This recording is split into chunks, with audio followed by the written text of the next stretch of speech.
Sing. It's on. It's Okay. going. It works. Ooh, we're live. Awesome. So Yeah.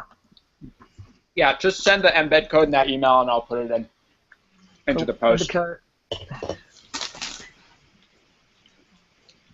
I've got something to prop up my computer on. It only goes at one angle.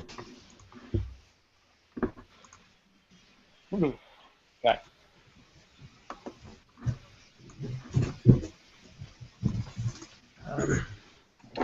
Here is the embed code.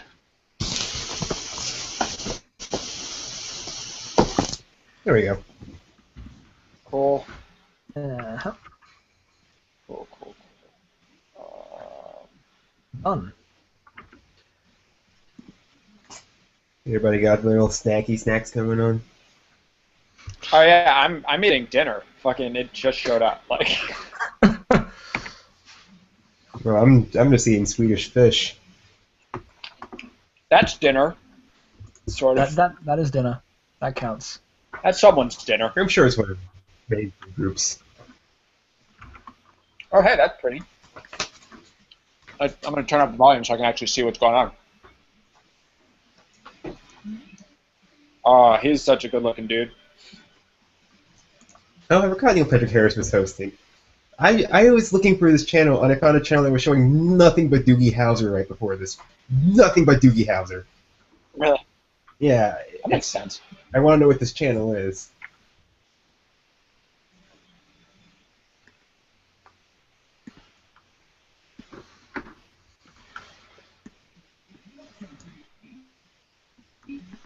E7. Shit. Good. So y'all What's watching happening? it? Yeah, but I've got the British stream, so it's currently British film critics talking. Oh. It just started. He made a hilarious joke about white people. Good job. Right? Let me reload this.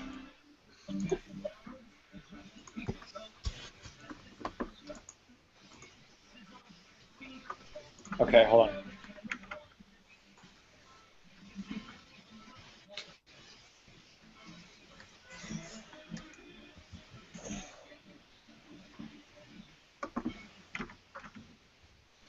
We're on. Cool.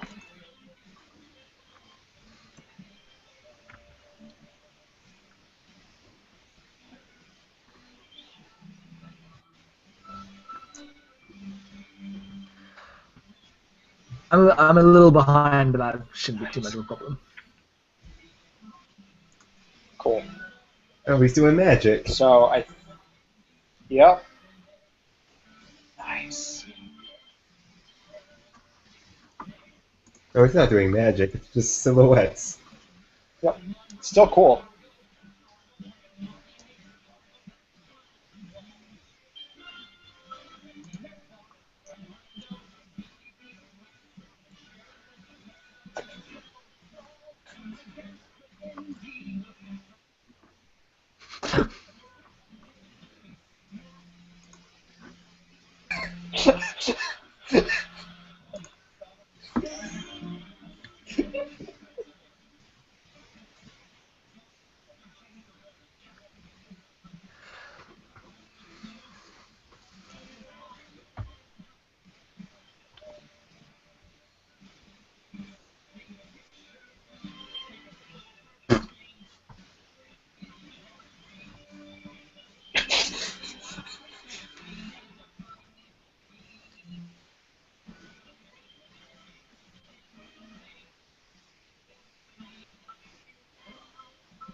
Oh, hey, it's that lady. She's famous.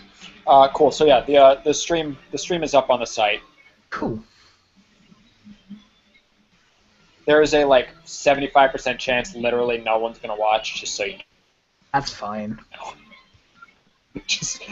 Just a warning. We can just talk over it.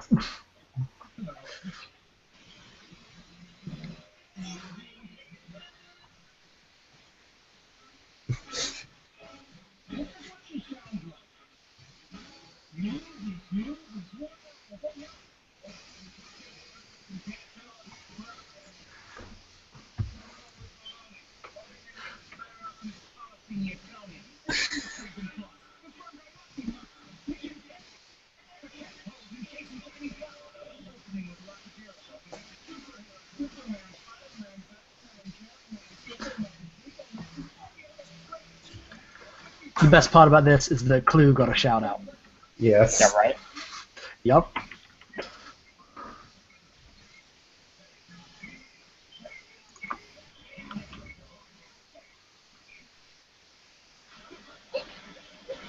Who arranges these things?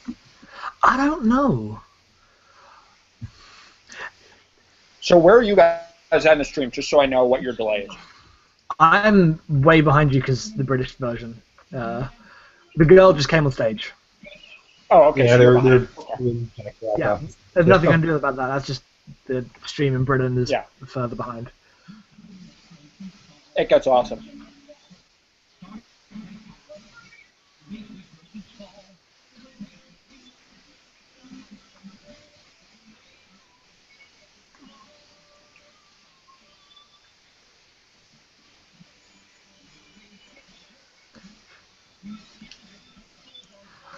I just got to Jack Black. Yeah, right. Yeah, This is the best. I love it for you or not.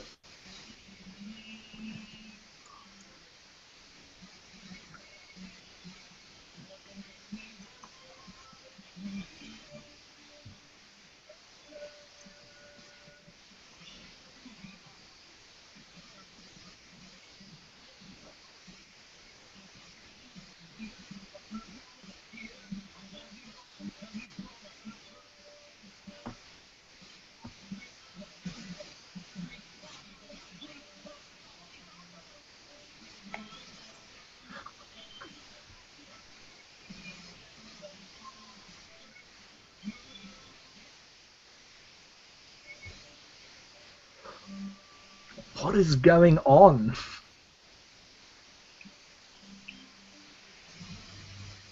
Oh, he's an Oscar! Nice. Nice.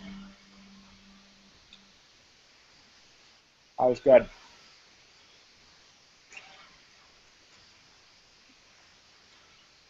That was good. I like that. I'd give 82. It was great. I'd watch it again.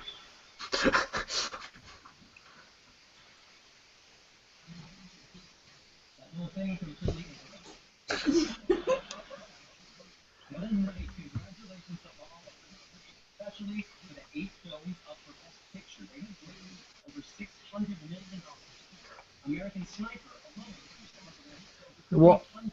Oh, which one's going to be first this year? Or do they follow the same order? I don't know. I've watched it a few times, but I haven't like kept track of that. How many times have we cut to Clint Eastwood before the night is done? 200. And American Sniper is Oprah.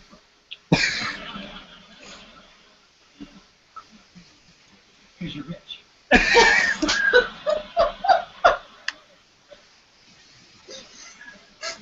But tonight is not just about the 8 picture nominees. There are 60 films the Academy has recognized. Tonight is for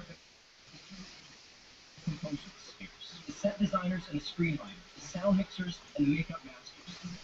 But tonight is also for the people who love these movies, who bought a ticket, who took a ride, who got lost in the stories that inspire us, the stories that motivate us, and remind us to be brave in the face of Neil danger, Patrick Harris is so face the fucking attractive. possibilities, and to stand up. This is accurate. This will always be accurate.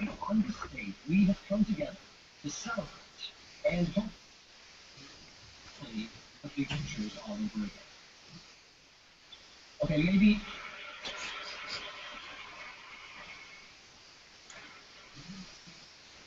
not Smurfs 2. The script read funny. Was he in Smurfs 2 or just the first? Yeah. No, I think he was in both. Neil Patrick Harris got to get paid. I'm sure he made so much fucking money doing this. Yeah, I'm sure. So John Charles, your your real time? The Megapop? So you're basically seeing it at the same time I am, right? Yeah, I'm watching it actually on TV. Winner Robin Williams once said, I can hear it coming through your end, so I'm basically current. "Yeah, is it? Sorry, that undeniable spark of madness, and the brilliance in the performances by the following nominees for actor in a supporting role." Oh, okay, hold on. So I should probably post this thing about the whatevers. Probably. If J.K. Simmons doesn't win this, I'm leaving. Who else is So, up? yeah, I'm just like, fuck it. I give up. I'm gonna stop writing about movies. I'm just done. Best supporting actor.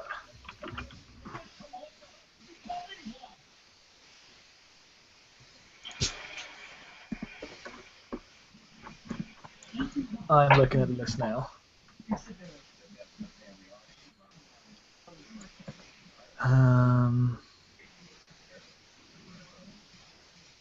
I haven't seen enough of those movies to make it cool. I haven't seen Whiplash yet. Everyone says it's great, but I haven't seen it. You have to see it. It is great. Heard nothing but things. I believe them. I talked on. I hugged the director. At just this party, and I was like, "Dude, you made a great fucking movie." Mm-hmm. And I went up and I said, "Hey, can I have a hug?" And he's like, "What's your name?" And I was like, Alec. And he's like, "I'm Damien." He's like, "I know, you made a great fucking movie." And then I walked away. That's great. That's fantastic. The only ones I've seen are Boyhood and Birdman. Boyhood is so good. I don't like Boyhood. Boyhood is so good. Boyhood is so good. Really don't like it. So good. So good. I, Literally the most fascinating movie ever made. Period. I don't think so. No, very questionable. It absolutely is. No, not that. What's apart from the fact that it took 13 years to make, what's fascinating about it? Well, that's what. Pardon? That's all that matters. The concept. I mean, sure, they did a cool thing, and it took a while. But, I don't know, like actually watching the movie, I wasn't into it at all. He's Russian.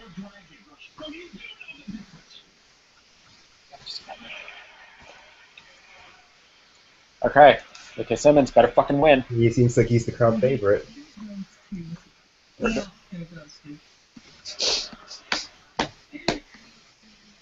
J.K. Yeah, there we go. He did it. I'm not quitting. Phew, a lot rested on that. Yeah, right?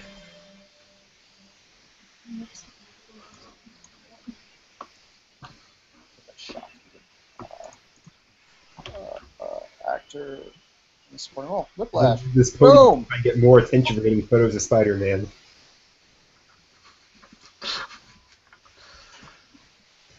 Oh, look at Miles Teller, all happy for his co-star. Well, thank you. Thank you to the Academy. Thank you to everyone involved in the making of Whiplash. And I am grateful every day for the most remarkable person I know, my wife, the longest on the show, Schumacher. J.K. Simmons sounding calm doesn't actually sound like Aww. J.K. Simmons. I'm grateful for your Lord of wisdom, your sacrifice, and your patience, which brings me to the other of children.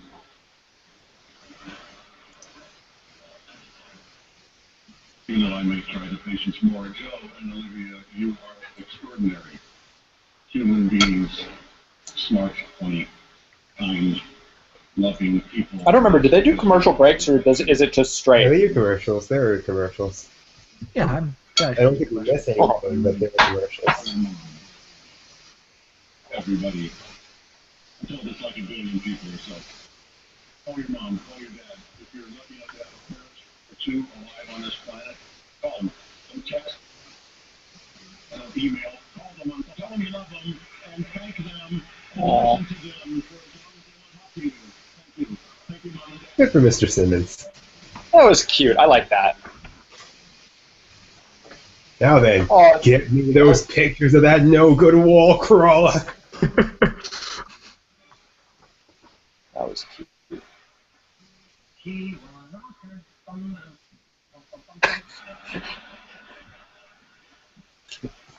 I want Neil Patrick Harris to get an Oscar for this performance that he's doing right now.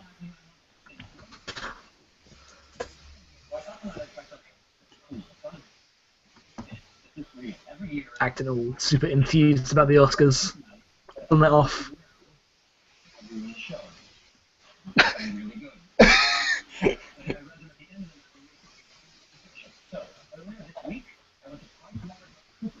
People in charge of calculating and I gave them my prediction.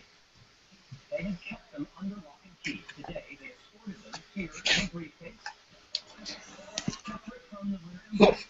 This is for real. Once my predictions reach the theater, they were locked into this clear box.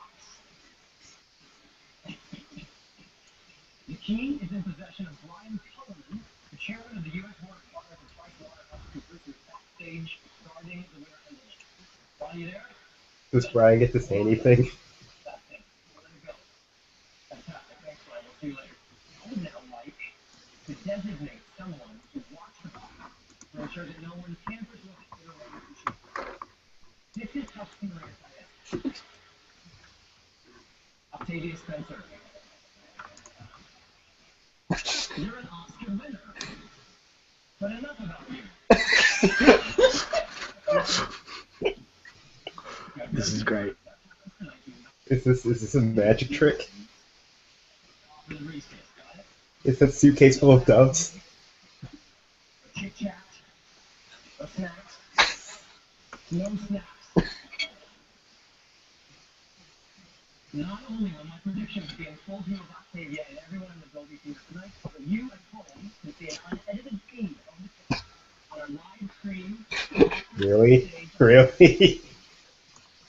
You can watch the entire show. So let's get back to the show. Our next presenter has a very specific set of skills. He will find you, and he will kill you. But not before he does this. Please welcome Oscar. You're in mean territory, kids. It would have been great if they'd introduced someone else with that line. That was kind He has a very particular set of skills. Welcome, everyone, George Clooney. They should have done that, yeah.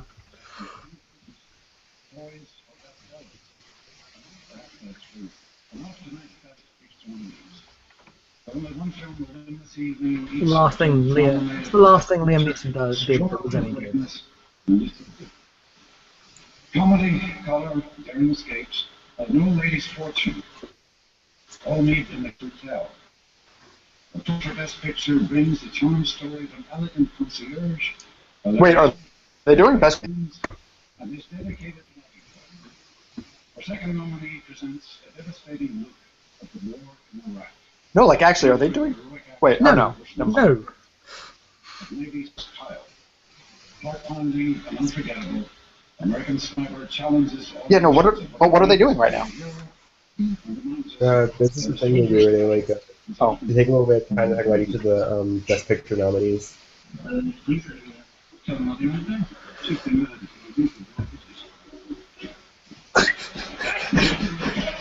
That's a great fucking movie. Did you guys see Grand Budapest Hotel? Yeah, I Yes. liked it. I wanted to go see it, but I was busy with schooling at the time, and it was in the theater. I love Grand It's only Wes Anderson's best. Mm-hmm. I think my favorite will always be Rushmore because I watched that at the right time, but yeah, it's so good. Yeah, I mean, I love me some Rushmore, but Mhm. Grand Budapest Hotel is just. Yeah.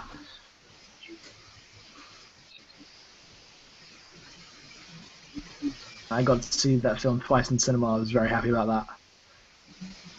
I did a double feature of Grand Budapest Hotel and Noah, which was a That's a quality double feature. weird one. It was good. I'd be into that. I haven't seen Noah again since I saw it in the cinema, but I want to. I was a big fan. Yeah, I like Noah a lot.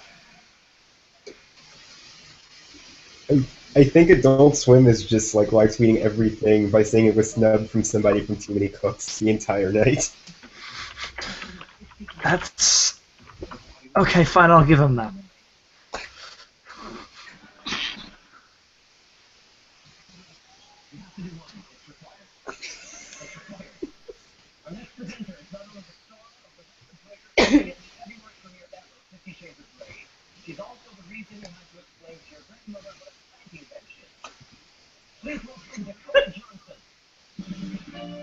How do you like my painting of the naked queen in the background? That's great. What? Why? Because my girlfriend's weird. That's why. That's fine. I have a poster for Jupiter ascending on an otherwise bare wall. It's the saddest thing. Together through their pain and joy. The performing song is Maroon 5, featuring one of the actors from the movie, Adam Levine.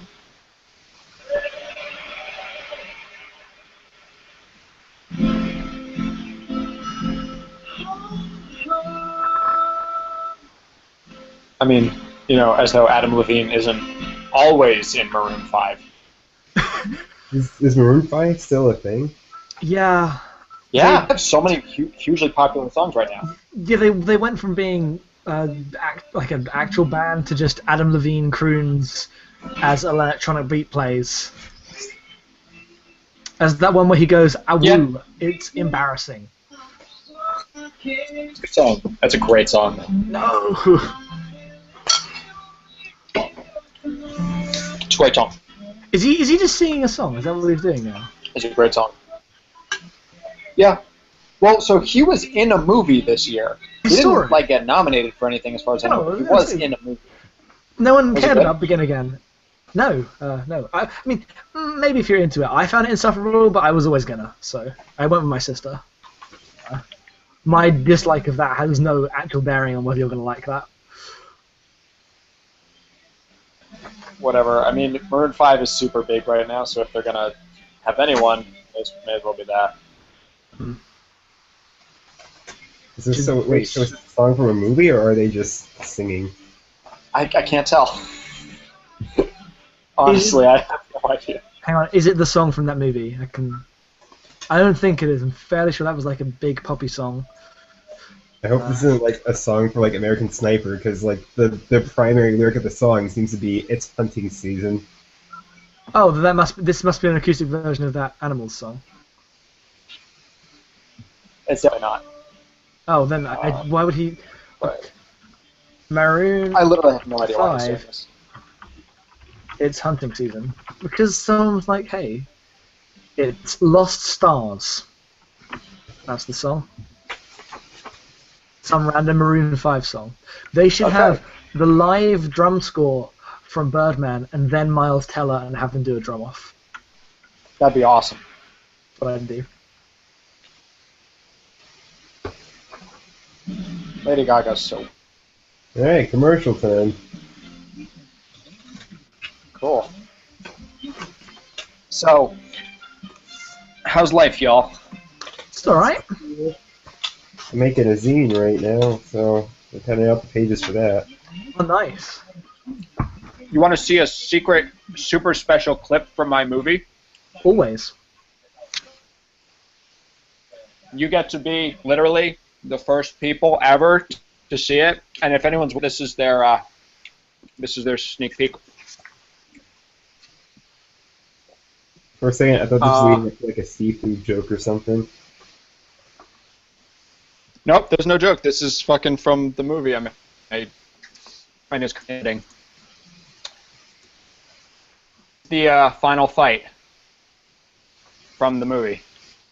Nice.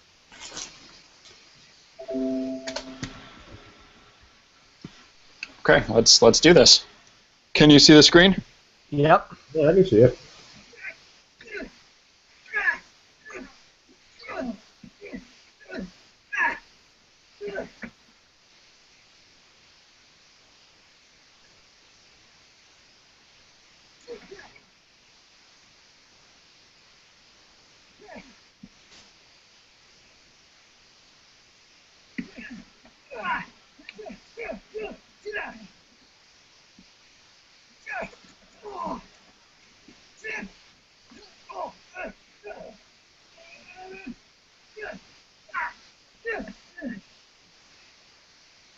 There you go. Nice. Looking good, man. So yeah, there's your there's that special sneak peek. Is anyone actually watching this? I'm just Couple curious. people. What? Couple people. We've got 2 at the moment. Oh really? Oh Yeah. well, 2 people just got a special preview of that thing, which literally it has not been shown anywhere. So Do you have setting. a link for the feed so I can tweet about it and all that good stuff? It's on Flixist. It's on the front page. All right. Well, I'm gonna go do that since we're in commercial territory. Cool. I But yeah, actually- so, movie. My movie's definitely going to be up for an Oscar next year, so watch out for that. You saw it here first. Good luck. I'm rooting for your chances next Oscar season. The day a martial arts movie gets nominated for an Oscar, it'd be a great day. Yeah, well, has that happened? I don't think so. I doubt it. Mhm. I My- truly doubt it, which depresses me immensely. My knowledge of past Oscar wins is low. Oh wait, no, The Grandmaster got nominated last year, although that's like martial arts art house. Yeah.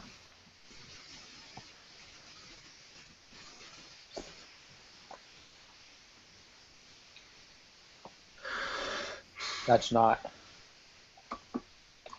not just two dudes punch each other forever. I'd watch a movie called Two Dudes Punch Each Other Forever. I really want the Raid 3 to just be like infinity hours long and just have it be Iko Uwais going around the entire world and punching every single human being alive. Like, You want him in an unedited version of the end of Jay and Silent Bob Strike Back. he just goes. But no, I just want him to punch everybody, including me. Like, I want to be like, oh, I'm at day 5, Mhm. hour 6. Look, it's me. I just got punched in the face. That was awesome. I want to watch Raid 2. It's hard for me to watch because I broke my arm once and I get flashbacks, and well, the Raid sets me off. I kind of enjoyed that. I enjoyed the first half of the Raid a lot. The Raid is incredible. And the Raid 2 sounds like something way more up my alley because it's this weird epic crime drama that's also a martial arts movie. Like, I'm down for that. Fully. I mean, the worst parts of the Raid 2 are the crime drama part. It's not selling me. The part I was less into the Raid more when it was a horror movie than when it was an action movie because it starts off as just this tense build up and that's perfect. No, it's just a perfect action movie. Like, but it's not as good as the Raid 2 because the action in the Raid 2 is literally flawless, except for one part where he does like a thing like that, which is sped up too quickly. It's too it doesn't look right. Yeah. So surprised with so good costume design in movies. My review my review of it is slightly wrong. Mm. Because I wrote this 2100 word review of the Raid 2, and it was and I called it out because there were like these but you only notice them when you're seeing it blown up, but periods where it looks fun. Yeah, let's wait, please. Cool. Grand Budapest. What was this for? Best makeup, best costume. Yeah, costume design. Works for me. Yeah. What? not- Why is? Oh my God! Did we not add costume design to this thing? That's annoying. Costume design. Yeah. Oh man, whoever's doing the closed caption could have had a real hard time spelling Marie Antoinette.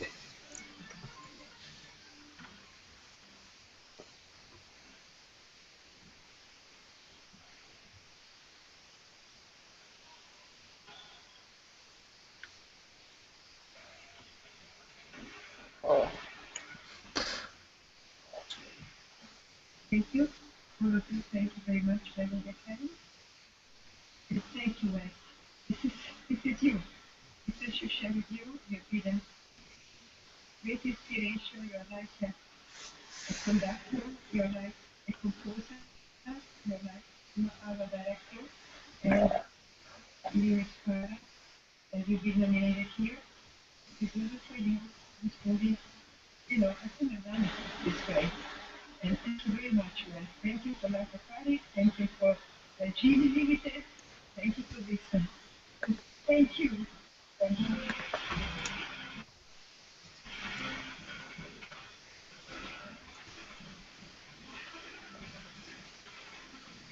Nice. Did you watch your stuff? This presenter is so lovely, you can eat her up with her spoon. Ah, Ladies and gentlemen, Ah, it's a play on words. Oh God. that was great. That was a good one. It's my favorite. What Oh, happened? God. I knew someone in high school who was just like Neil Patrick Harris. And, Oh, like, I'm like seeing him in this guy right now. My God.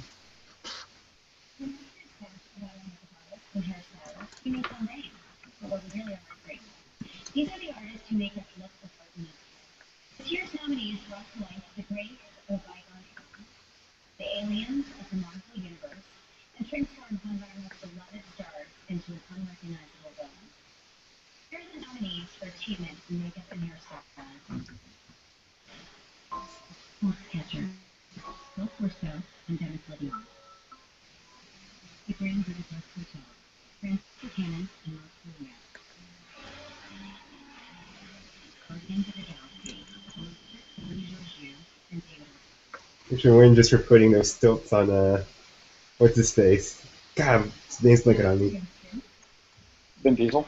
Diesel, there we go. The Grand Budapest Hotel. Boom. You're going to be seeing a pattern tonight for that? Well, it's going to win all the style awards. I mean, how that could actually, it? yeah, that doesn't mean anything about the other awards.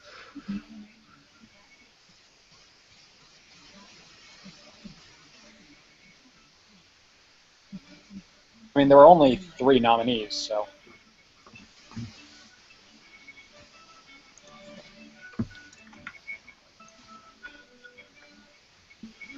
I nominate the world's most ridiculous costume movie, Jupiter Ascending, for next year.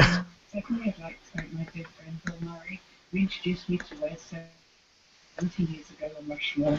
And of course, to thank Wes. Without you, Wes, we wouldn't be here, and it's been such a pleasure working with you all these years.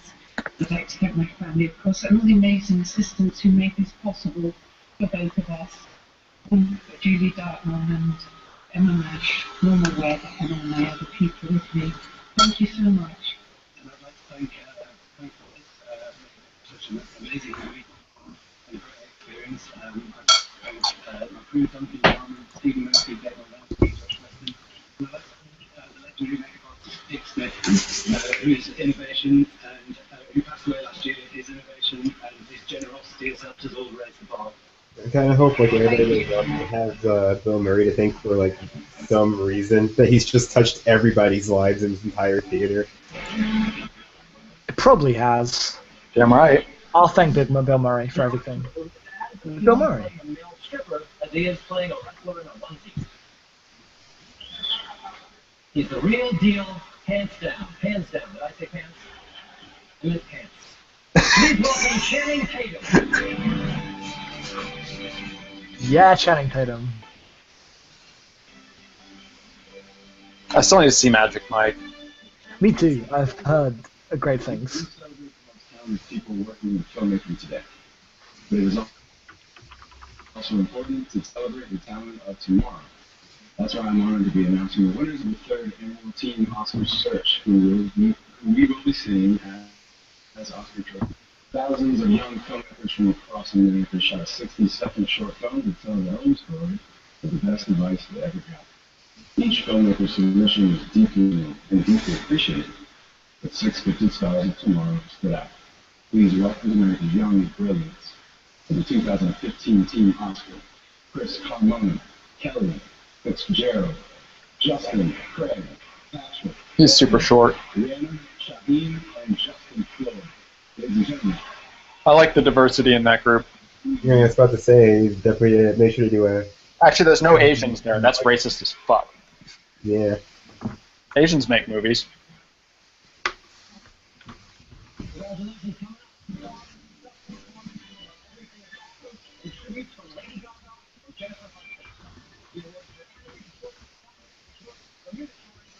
Did anybody else just notice he threw in Bermuda shorts there? Yes, of course. He's hilarious. He's the best.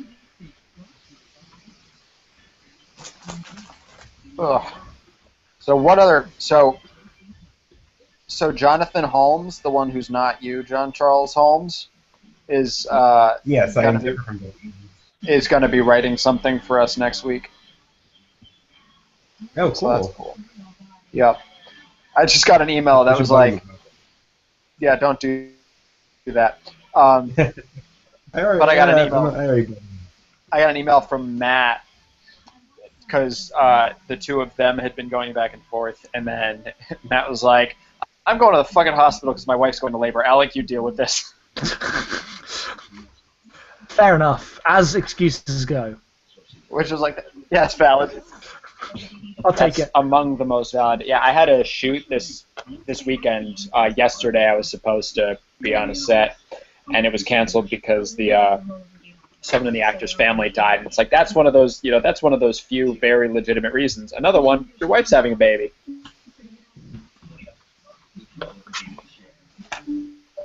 So I had that thing from Chad up today too. I laughed. It was dumb. It's so good. I love I it. was like, good job, well done. Look at those cute puppies. Yeah, when I got added onto that email chain, I was just like, this is the best thing that's ever happened to the site ever. Back when Chad was features editor at Destructoid, I wrote a couple of things for them under his watch. Yeah. And then when it switched to the next person, I think I wrote one thing. And I haven't written anything since because I've been writing for other places. Yeah. I write about movies more frequently than I write about games, but I get paid when I write about games, and I don't usually get paid when I write about movies. So. Yeah.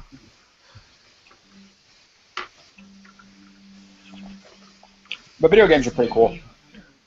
They're okay. Say as someone who writes about them all the time.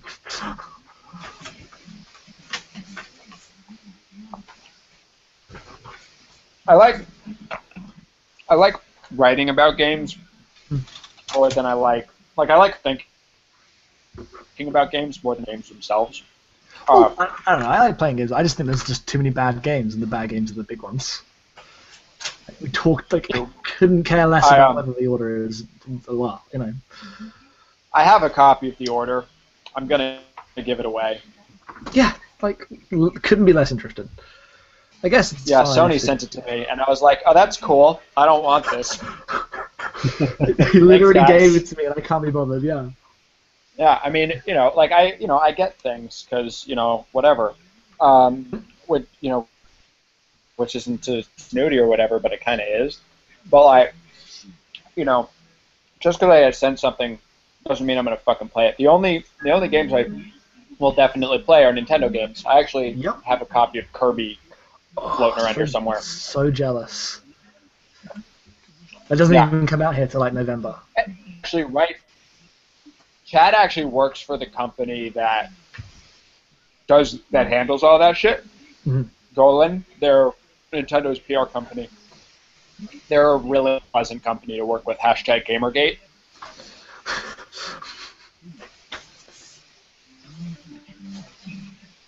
Isn't it? What is it? Golan Harris? Is it? Golan Harris, or just Golan. I don't know, but yeah, no, they do PR for a lot of things, but they handle Nintendo.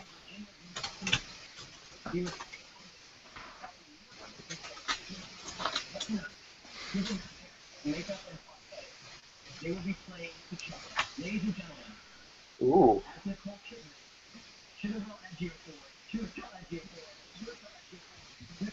I'm excited.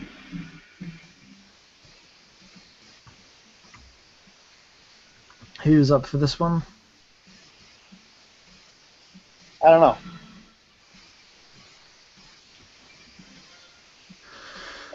What are they doing now? Every time we turn on the news, we're reminded of the things that separate us. Borders, 12 Years a Slave was so fucking good. race. Yeah, it was. Those differences seem to melt away. We lost It's definitely the best I movie of have- 2013. because movies out of that country. I have one of the best weird experiences going to see that.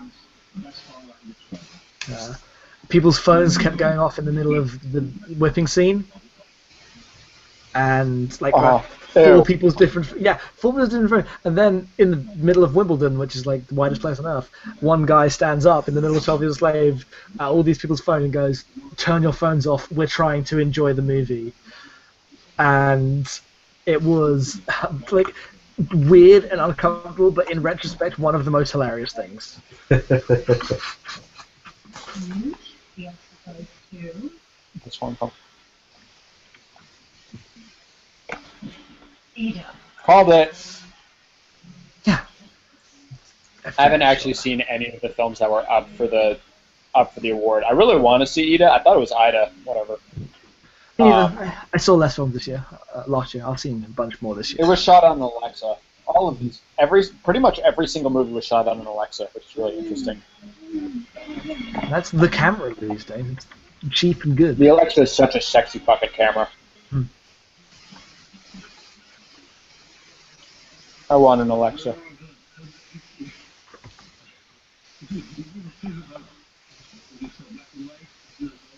Silence and withdrawal from the world, and here we are. Epicenter of noise and it was essentially fantastic. You know, life is full of surprises.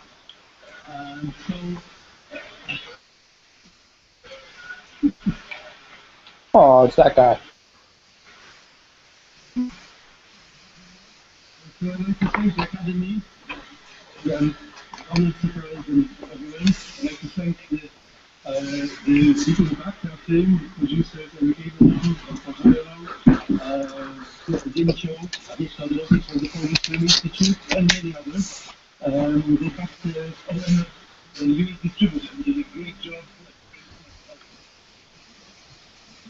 What a box! How dare they? Remember when the walk-off music was the Jaws theme that one year? Really? Did they do that? Did they actually manage Good for to do him. that? Yeah, just keep talking. Fuck that playoff music. Just fucking keep going. Nice. What happens now? They can't stop him. We've gotten this far. Nice. Oh, he's getting a second round of music. Still there? It's great because then the Nice. playoff music just sounds like his inspirational backing. See, that's why they had the Jaws. That's music. amazing. So that means the playoff music is only like 15 seconds long, and they just assume people will stop by that point. Why did I assume that? Like it's the Austin's. For Best Picture is already winning for the longest production schedule in cinema history. We follow a single boy on a 12-year odyssey through the most Oh, hey, it's that guy. imaginable adolescence. In the theory of everything, a once-in-a-generation mind. I like the theory of everything. I didn't see it because it looked like a parody of Oscar bait, but maybe it's actually good. I don't know. I mean, it's super Oscar bait. I liked it. I liked it a lot. It's super Oscar bait. Yeah. It's interesting. The screening I went to, Felicity Jones and Eddie Redmayne were there, and they came and talked afterwards, and they made like what he said about his performance sold me on him winning the Oscar. Yeah. Because in a single day he would have to go from like walking to being in the chair and whatever. Like they didn't shoot it in sequence where he was like able to sort of go down the physical rabbit hole. He had to do everything on the same day, which is fucking mind blowing. You know, because usually when stuff like that happens, they will do it over time to allow the actor's body to like wither away, but they didn't have the budget for that. Mm-hmm. So yeah, so that deserves the Oscar. Even like his the performance is amazing like in and of itself, but that isn't even really why. It's just that like the fact that he was able to pull off different levels within a few hours is just like from an acting perspective mind-boggling. Yeah. So he wins. But, I mean, it's him. I know Benedict Cumberbatch is our best actor. I don't know who else. Michael Keaton. Michael Keaton, yeah.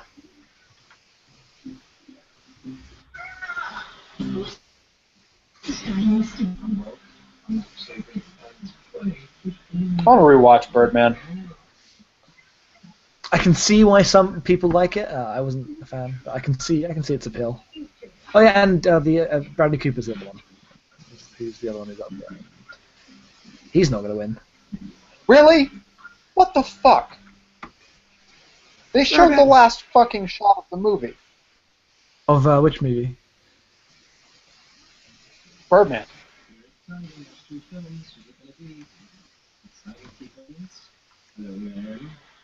How are you?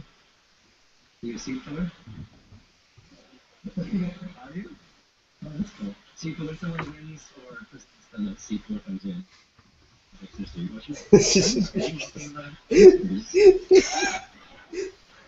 Seafarer? Are you? You're everywhere. What's your name? Laura. Hi, Laura.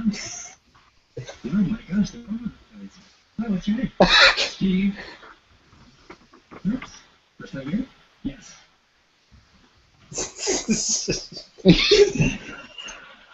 And you, who's the most famous person that you're looking forward to meeting tonight?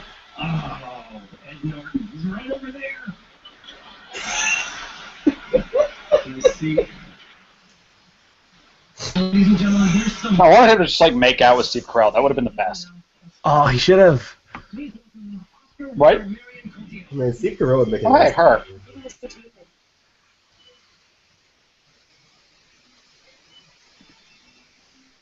Good evening.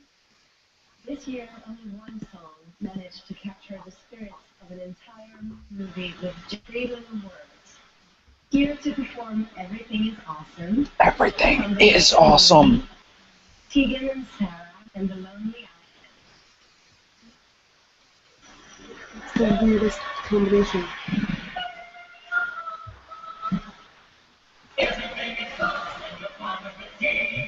I could be in no house in that chorus.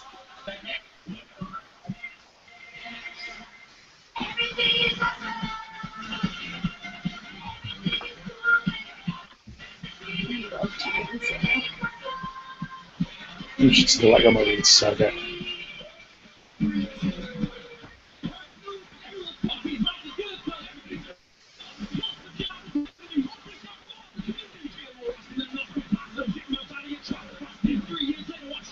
I imagine anyone here who hasn't seen a Lego movie is probably like horrendously confused right now.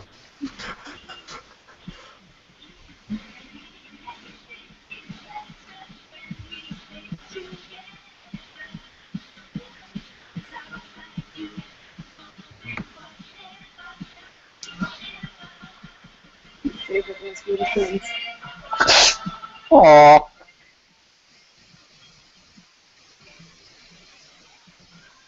Hey, look at that guy doing a headspin.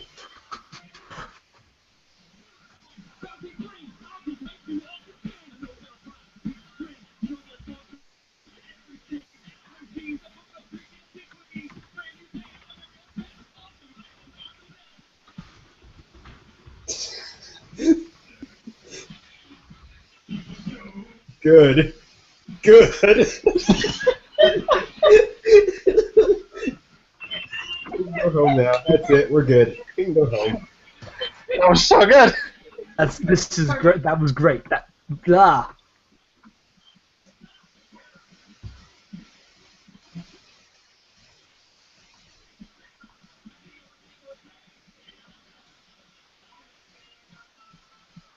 I want more Metal Batman. What the fuck?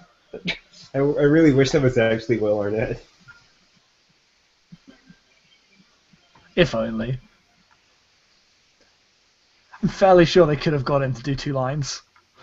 Now a commercial break while we clean all the streamers off of the stage.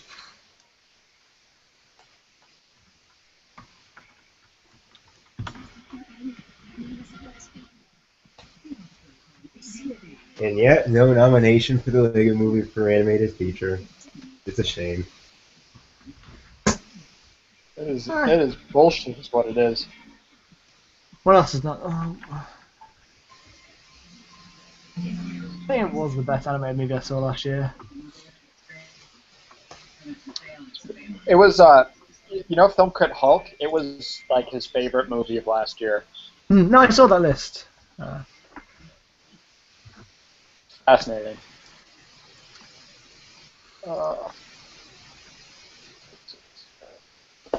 Yeah, no, I love... Film Crit Hulk is fascinating. Have you read his book? Yep. Yeah, I reviewed his book. Yeah, his book's great. Love that thing. For Flixist.com. I called it the best book ever, I think. That book was great because the town was doing a screenwriting degree, and the screenwriting degree was like wrong about everything, and the book was right. I was like, well done. I'm glad some people actually understand movies. It's just a good book for writing in general. Yeah, no, it's fantastic.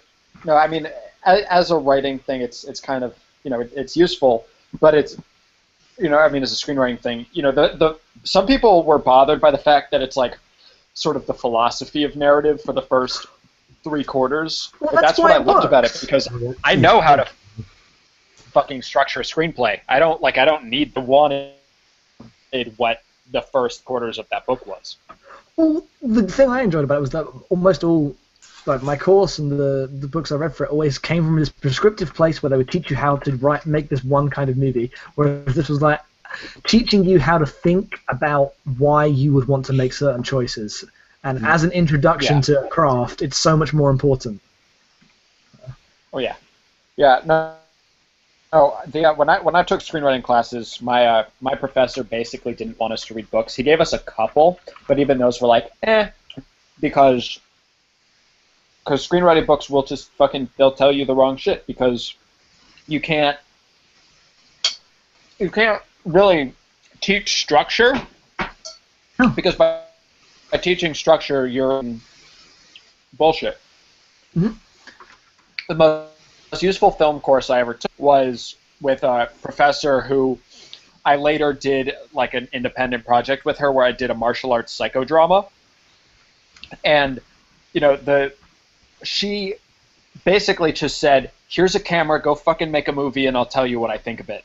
And, you know, so we were given no, like, this is the way you frame the shot. You should use, you know, whatever. Like, we just went and we made movies. And so at the end of the semester, every single person's movie looked totally different because, you know, and it matched up with the different people's sensibilities and, like, what they thought of things and how they perceived movies. And it made for such a more interesting class than, you know, everyone basically making the same, you know, sort of generically stylish whatever.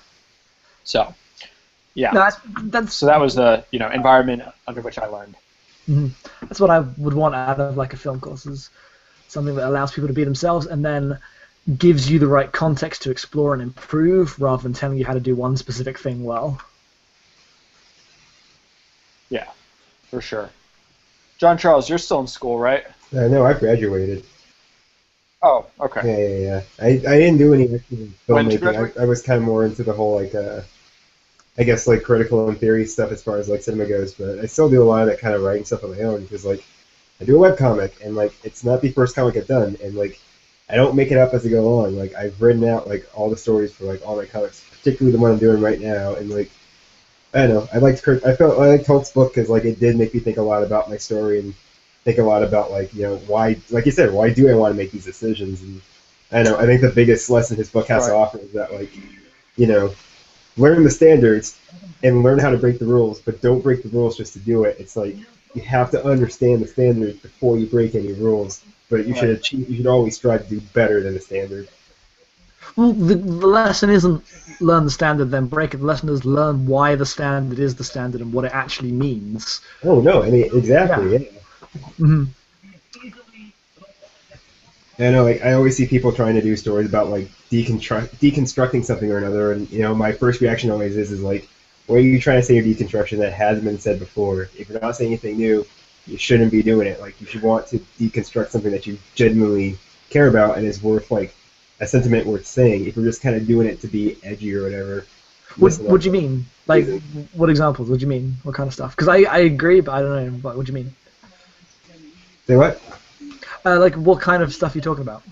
Like I have a friend right now, and he's trying to put together like a comic book about superheroes and stuff. And he was asking some of his friends, including me, about like what is it about like these sexist portrayal of women and stuff that you think is like what is it that makes those work and stuff? 'Cause, like turn on its head and like reverse it with like have like the man be the more sexualized character or whatever. And my first reaction is like noble idea, but it's like you're telling an entire audience of people who are familiar with the conventions of comics something that they've already known is wrong with comics for years. It's like you have no reason to be saying that. You're not adding it. You're not saying anything interesting. And you're not adding anything else to like an interesting discourse, no matter how like well written or I guess how funny that idea is. It's like if you're not saying anything that like you genuinely want to talk about, your audience isn't gonna really gonna care. It's like you should strive to maybe say something that say something you care about, or like tell a good story first, or make a good character. Don't just kind of jump straight into the well, I'm gonna do the opposite of the cliche, because it's like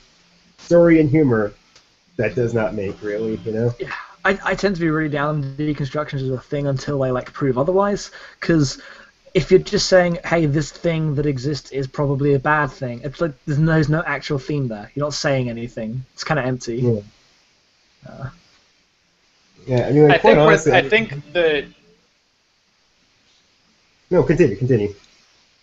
I mean, all right. So I think that's true, and also not true. I mean, I think the issue is, if you're doing something to deconstruct it, is different than if, like so, let's say I'm working on a screenplay for a horror movie that is in quote unquote subversive. I am. That's not the point. But it's not really deconstructing anything. It's just basically what it's doing is this sort of sidestepping genre conventions and going in a different direction.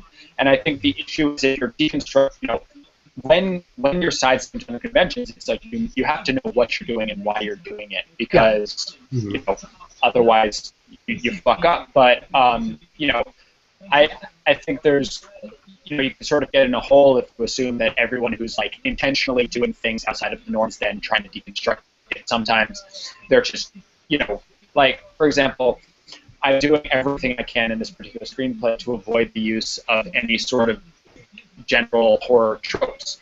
And I'm not doing that to deconstruct the narrative. I'm doing it because I don't like them, and they would sort of negate some of the impact of the story I'm trying to tell. And so, by framing it as like, there are no tropes, not even really because I'm trying to make a statement, but because that's the thing that will make this narrative sort of function better in a broader sense. That's an acceptable reason to say, fuck the standards or whatever. Yeah. It's there's a reason. it's a fine line, though. There's a place for everything. But I think like part of writing is like having the foresight and humility to be able to like call it when the time is right. I mean, like that's why like stories go through all sorts of versions and drafts. It's like at some point you got to call it this isn't working, and at some point you got to call it this is working. Yeah, I mean the martial arts movie I showed you, that minute of or whatever, that went through 12 different drafts. Yeah. Between me and my co-writer, and sort of the buying dramatic purpose was always sort of there, but it really didn't even become. We didn't even really clarify it until like draft 11, which was sort of the most significant one in that respect. That was the wait, who just won? It was for the short form documentary. It was that Crisis movie. Crisis. Shoot, was it the 9/11 one? It was Crisis something. Okay. Oh, what about Crisis Lines? There we go. Crisis Hotline. Cool. Awesome. Post updated. Good job. So do we? So Jackson, did you think any more about that review score? I'm probably just gonna give it 85 because I still think it's one of the best, but like it's really personal reasons, and I've gone in and like added a No, I mean, sentence or two I about. don't have an inherent problem with you giving it a 90. Mm-hmm. It's sort of, obviously it's sort of like doing that for your first review. But Yeah. like, if you think it's one of the best movies you've ever seen in your life, and you can say this is one of the best movies you've ever seen. I would say that, but then I And- feel like I'm really generous about that. Like I'll say that about everything that's the best. So I don't know. So I'm just gonna go with 85. You could even give it an 89 and be like, this is just on the cusp. It's just like pulling that 90 trigger is like that's hardcore shit. My favorite movie of all time, I gave an 89 to. Though the scoring system we had used to be harsher. What? The score system was. This is my reaction to this. You can tell this website came out of like video game website review like ideology. The original version of the Flixist reviews guide said a 90 had to be perfect. Then what's 100? Literally flawless. A 100 was just like a meaningless concept. For real. No, and I mean, and so, in our current system, a film can be an 85 and perfect. Perfection is sort of irrelevant. But like literally in the words is like it has to be more than perfect. In fact, like it has to be perfect plus. Okay. You wouldn't you couldn't want to change a single frame. So I gave a couple of 90s out under that system, like Shame, for example, got one. There are a lot of movies that I think are perfect and wouldn't want to change a frame in that I think are worse than other movies, though. Right. Like, there are lots of movies that I like a lot more that I would change things about. I don't know. Movies are messy, and I like that about them. Yeah. And I mean, and it's really... Reviews are super personal things. Obviously I believe that. I actually just wrote an article for Unwinnable, which may or may not ever fucking get published. I don't know. But it's about... I sent it to them, so we'll see. It's basically about review scores and sort of the way I perceive review scores, because, and I actually mentioned this. It's interesting that it's the two of you, because I've talked to both of you about review scores recently. Yeah.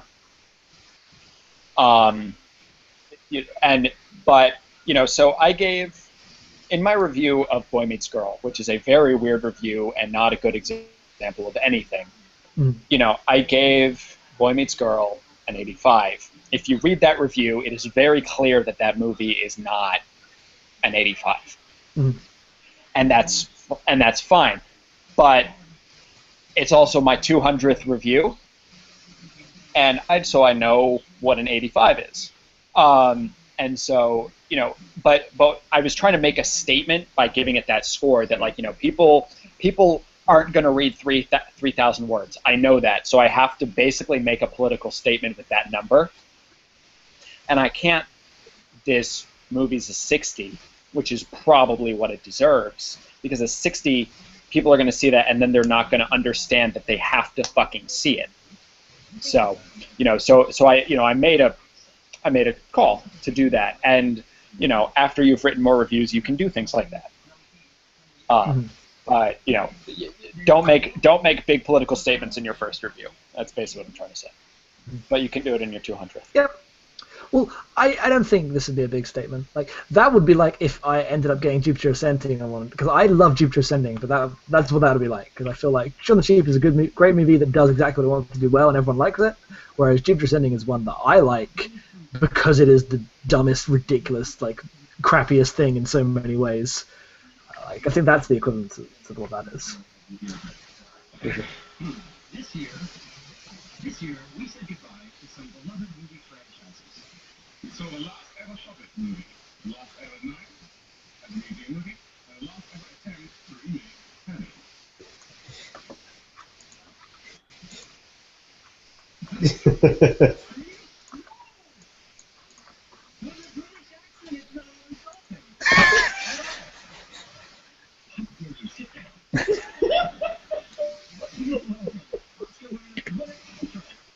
Why? Speaking of Uma Thurman, who looks kind of like Gwyneth Paltrow, Sure. the new Fall Out Boy album's pretty good. I'm not a huge fan of the song Uma Thurman, but I like the album in general. Oh, I have a friend where like that's like his current like obsession jam. He can't get that song out of his head. Yeah, I mean it's fine, but the album in general I like. I listened to some of it. It's not my thing. I guess I miss. I wish everyone liked their weird album. What they did that fourth album for their first breakup. That was their strange one. That I like a lot. Yeah, I just have really weird music tastes. I feel like everyone does. They should all embrace that. Like music is the thing. No, but like I have really weird musical tastes. In the sense that the best. This morning I listened to a fuck ton of Taylor Swift, and then I was listening to death metal. Yeah, like, it's not that strange. I know many people like that. Yeah, but generally speaking, people will be like, if say you listen to Punk Goes Pop, right? Yeah. Most people will like either the punk versions or the pop versions, and not both equally. And I like both equally. And so there are not that many people who are really in the middle. Yeah, I guess. They're like I'm not trying to say I'm special. I'm trying to say I piss off a lot of people with my musical tastes. Yeah, I don't get people who are really like judgy about music opinions. Like I feel like as a art form, it's the one that I think about the least in terms of. It's the closest to like food. I know what food I like. I know what music I like. You can argue me into liking a movie. You can't argue me into liking to listen to a song. Right. Yeah. No. I mean, and that's fair. Although, generally, I find that after you listen to a song about 1,000 times, you just start to like it regardless, until you hate it. Which is interesting that does that. So why is this guy singing? I think it's another one of the Oscar songs. I like his matching cowboy hat for a tuxedo. Yeah, right? That's classic as fuck. Where do you go to buy tuxedo cowboy hats? I want one. So, Jackson, are you mostly a writer, or do you do other filmmaking stuff? I don't do any filmmaking stuff because I can't afford to, but I'd like to one day. I do podcasts in my spare time, and I write screenplays in my spare time, but I haven't been able to get into filmmaking yet. Making movies doesn't... You can make movies for very little money. I can't afford a camera.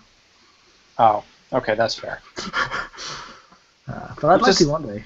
You just have to steal, I have a DSLR. You could get that DSLR for like $300 at this point on eBay. The thing I'm going to be shooting, the thing I shot my last project on, we did a Kickstarter and we raised money, so we had a little bit of a budget for that. Yeah. The thing I'm shooting my next project on, the camera is like a $2,500 camera, but I'm going to rent it. So it's basically, I'm going to have it for a long weekend. I'm going to spend about $180 for that long weekend to rent the equipment.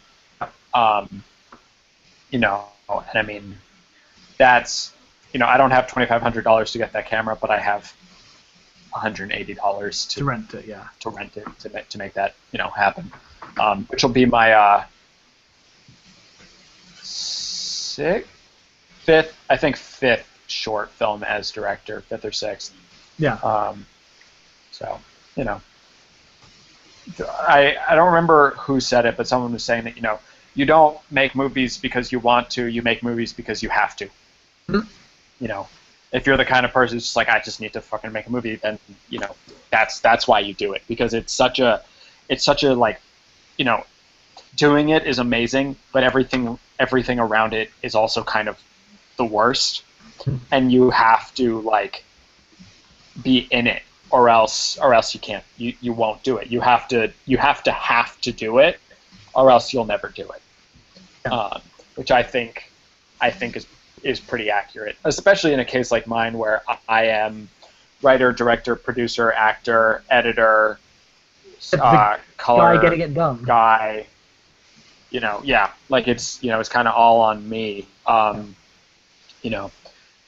I mean, some of those things I enjoy more than others, like with sound. That's like my least favorite part of editing, and what we'll probably actually hire a person to do the final sound mix on this movie, because I just don't want to fucking deal with it. But I had a conference call with the musicians earlier today, like about an hour before this fucking thing happened, which is it was cool. I'm excited to hear what they come up with. The movie's gonna be legit good, and I'm gonna review it for Flixist, and I'm probably gonna give it a 78.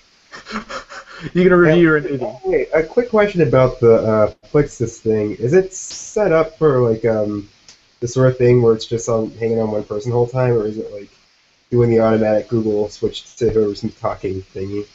What do you mean? Like when you're doing a Google Stream thing or whatever, you can set it up so that the video either sticks on one person, or you can have it switch between who's talking at the time. It's switching. Okay.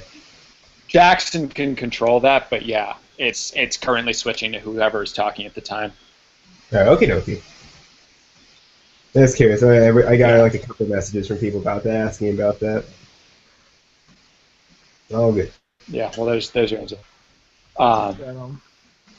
But yeah, no, but making movies, dude, it's fucking great. Yeah. Sort of. Parts of it are great.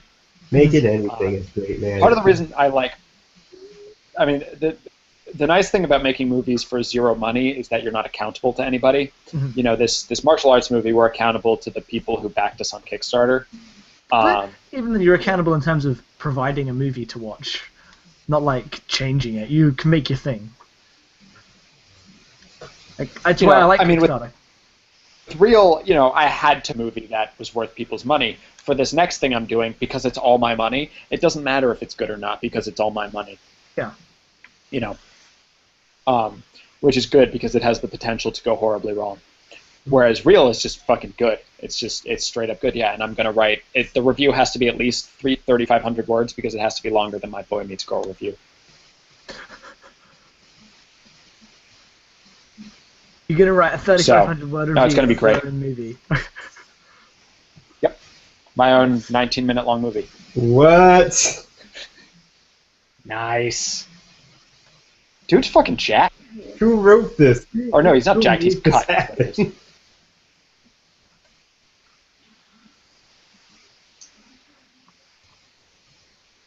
Is he gonna go out on stage like that? I hope so.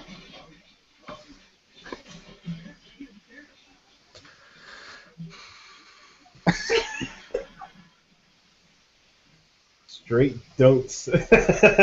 Yeah, nice.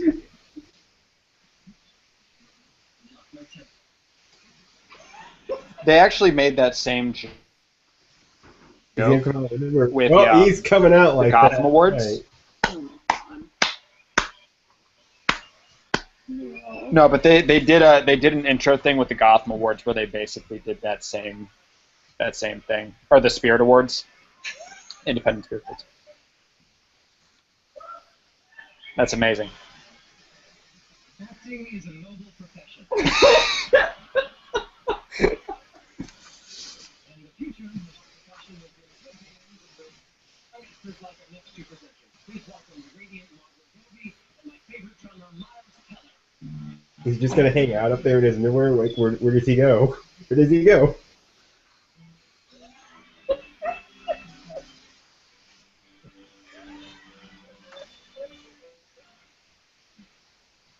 Like, how do you call that out? And thank the Academy. They're really thanking the Academy of Motion Picture Arts and Sciences.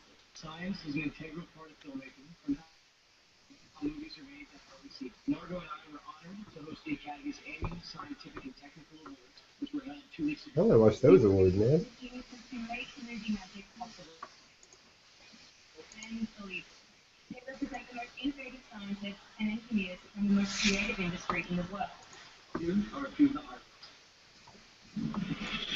59 honorees from around the world gathered at this year's Scientific and Technical Awards held just 2 weeks ago in Beverly Hills. Certificates and plaques were given out to designers of both hardware and software, Ooh. which helped filmmakers achieve their vision. Some of it was easy to understand, and some of it Oh, was that's real Shrek technology right there, guys. it is, but we can tell you it stands for fun. Every time we say voxels, you take a drink. David I want to see that. is an award in his career for his contributions to motion picture sound. Have you guys seen that Tumblr of that guy called Brian or whatever? And it's just all these really weird CG models just like shaking around and like the faces and necks just stretched and contorted and stuff. No. Ladies and gentlemen, please welcome to the Dolby Theater, Piano North and Flixist.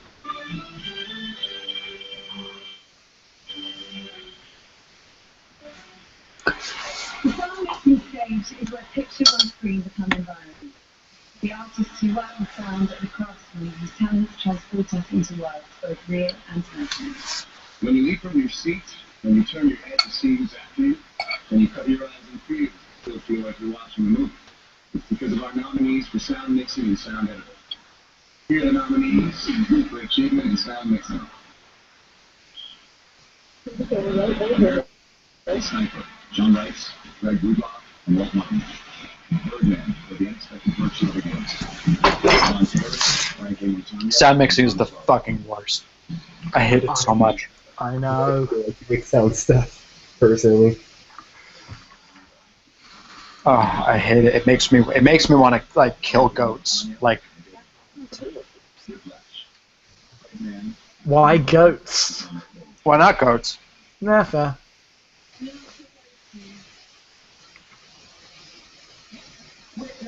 Nice.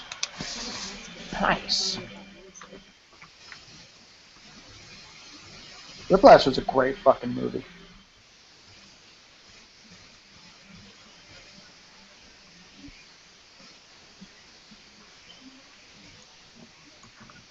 Where is...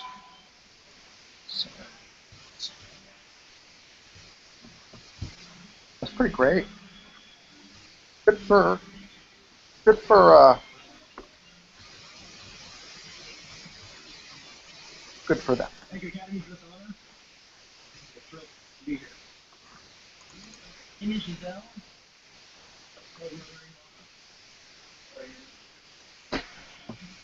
extremely you showed us some leadership, learned that leadership, creative,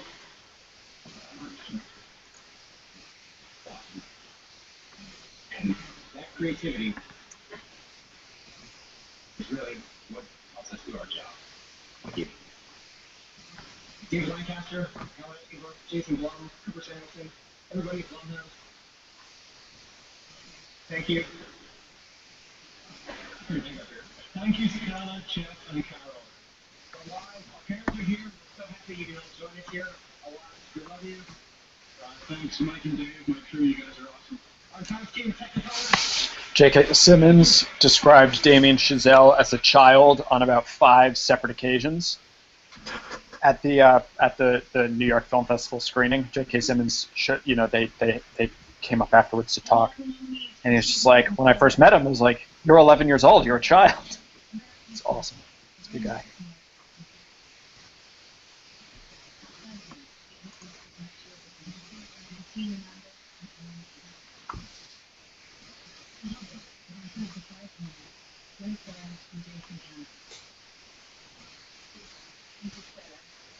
I hope this goes to Interstellar. I don't think it will, but I hope it does.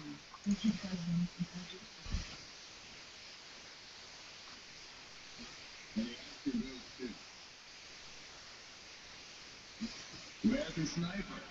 Yay! Eh, Yay! eh. That sound she made. Yay! I was hoping that American Sniper would lose across the board.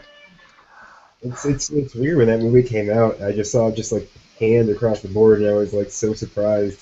It was even more surprising when people actually started talking about it, like a month later, and it's like a lot of people said this wasn't good a month ago. Why are people talking about this now? I mean, because because the people who didn't like it still don't like it. The problem is that the public liked it. Um, but you know, it's unfortunate. It's always been an honor. Look at those mustaches, a pair of mustaches in parade.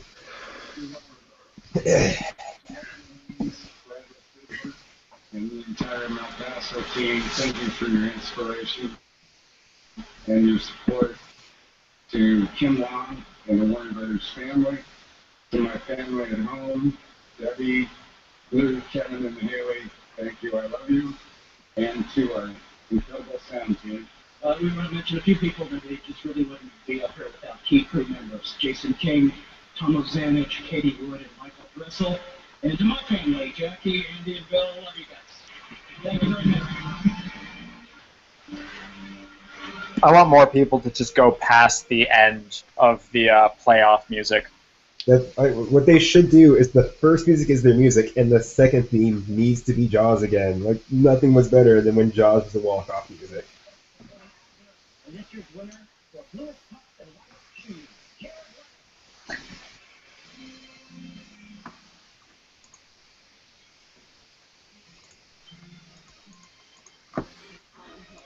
Those are some white ass shoes. Each of the nominees for Best Business Supporting Role is proven and powerful. They are for women, thus in accordance with California state law, Meryl Streep.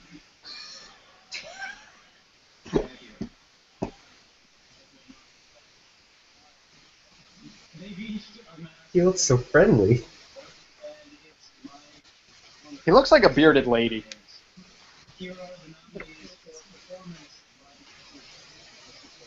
by An extremely attractive bearded lady. In a convenient situation, no more responsibility. Are we ever going to see them again? No. No, I hope so. How much longer are we going to be here? Not a long time.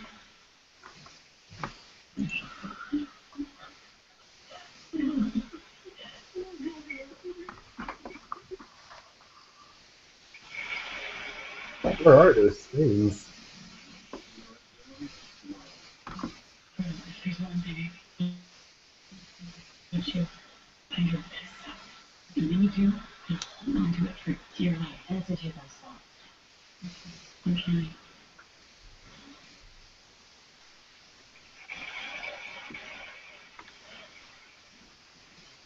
Patricia Arquette's was way longer. I wonder if that's a sign. Yeah, it was maybe a sign of what kind of time they got to eat up. I think she should win this. I mean, Patricia Arquette should absolutely win this. But it's just interesting that her little clip was so much longer than the following one. Mm-hmm. And hers too. Yeah, I mean the fact that Patricia Arquette's was really long is probably a signal that she's going to win. Maybe.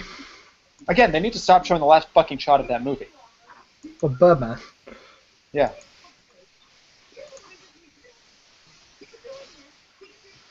That is my favorite part of the entire movie, what they're showing right now. I guess they're just assuming people have... They put that in their package. I don't know. It's not the best thing. Then probably shouldn't be doing that. No, but the part where Emma Stone is shouting at... I need to see Into the Woods. I was in that in high school. I have a lot of love for that show, but I didn't...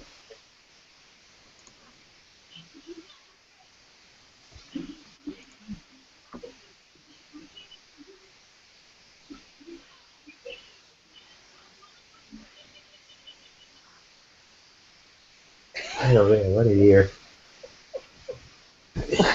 Oh.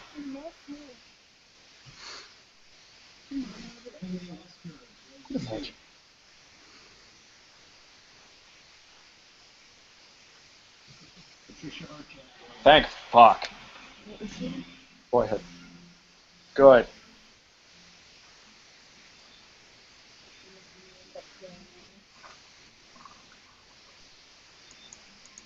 Good choice, the Academy.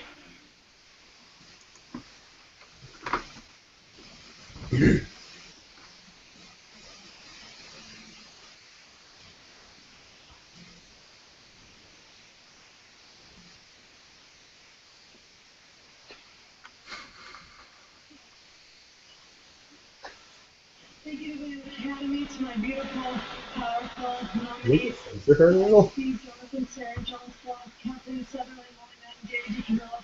Our whole cast and our crew. My boyfriend. She's an actress. You'd think she'd be able to remember some fucking lines. She does sound kind of like Meryl Streep. Thomas and Paul, thank you for giving me my beautiful children. And John Harlow, you're the deepest people that I know. My friends who all work so hard to make this world a better place. To my parents, Rosanna, Richmond, Alexis, and David.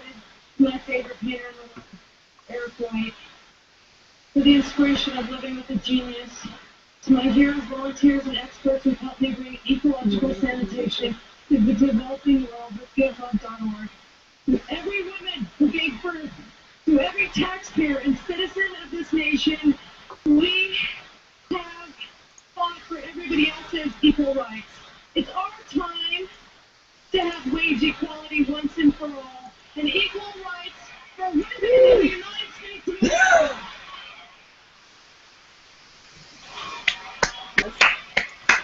Jackson, this doesn't apply to you. What's going on? She's talking about America. I mean, she was talking about wage equality. That applies to everywhere.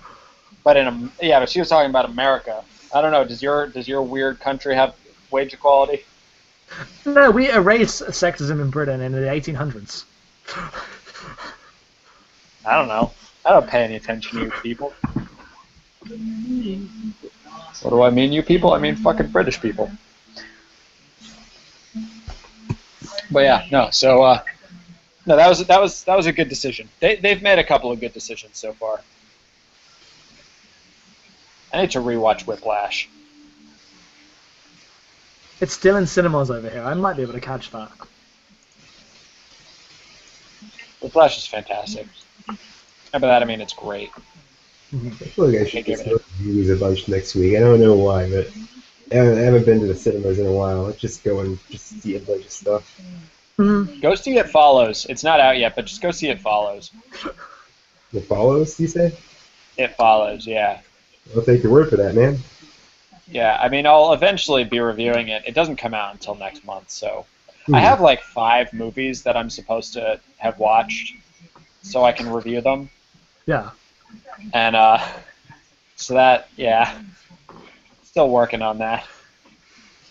I was going to watch one of them yesterday, and then that didn't happen, and then I was going to watch one today, and then that also didn't happen. So maybe tomorrow. Oh, what's the movie that comes out this next Friday that I really want to see? Focus. That's it. I want to see Focus. I don't even know what that is. It's that ridiculous Will Smith movie. Will Smith's in a movie? Will Smith's in a new heist movie set in the 80s. It looks great. And by great, I mean very silly. For someone who writes about movies, I really don't know that much about movies. I mean, neither. Movies to keep up with, man. I mean, like, you know, I know about Korean movies, sort of. That's all that matters. No one cares about any other movies. No one should. Korean movies are just so much better.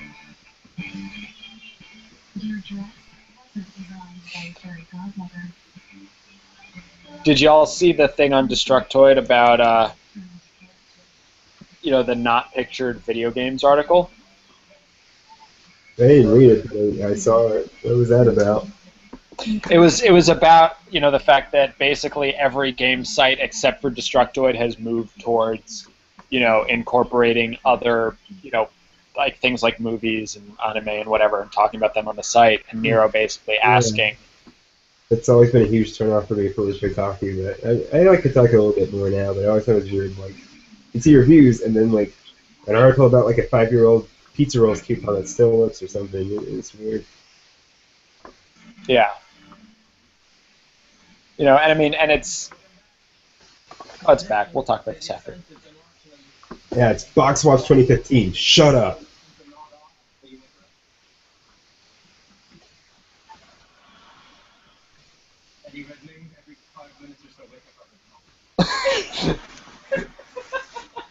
Now, here's the kiddo who won't throw paint on you. Josh Hutcherson. I'm sorry, nothing's gonna be as good as the Reese Witherspoon intro. Like nothing's gonna top that. He pulled his best material from like the first person he called. People are going to ethical treatment of animals that throw paint. Because they shape us into the people we're meant to become. The film Beyond the Lights. He is in the best movie of all time, Detention. On the brink of stardom. I really want to see Detention. It's the best movie ever made. In finding I believe you, because Talk is also the best movie ever made. So Yeah, you have to watch Detention. I love Talk, so why haven't I watched Detention yet? There's no good answer. You should be doing that. That was the movie that I gave an 89 to, that under the new system, I would have given a much higher score. Yeah. Because I have two problems with it. One is that it ends a quarter second too fast. And the other is that the editing during a fight scene that takes place is kind of bullshit. Yeah. Those are my only problems with that movie. But back when movies needed to be flawless, it couldn't get a 90. But under my system, would have gotten a 94. Nice. Yeah. Because I think of movies in terms of score, and then I write the review. Like when I'm watching a movie, like I basically see like a score floating above the screen,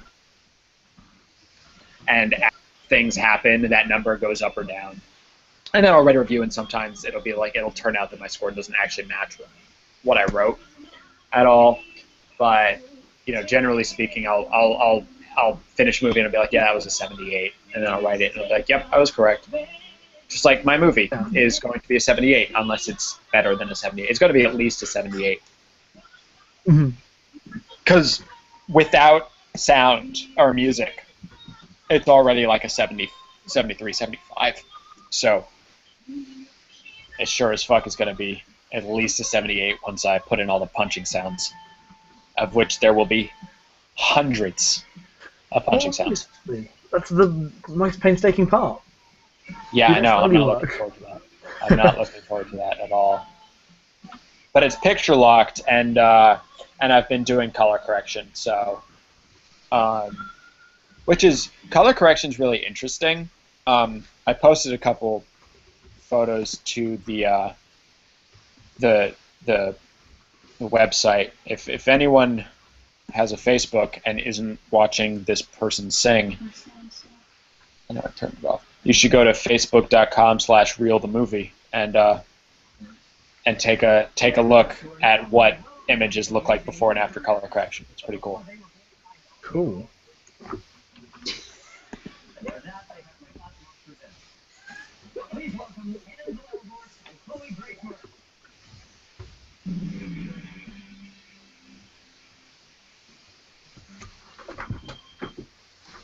I just noticed that new tux new Patrick Harris is wearing. That's a nice tux.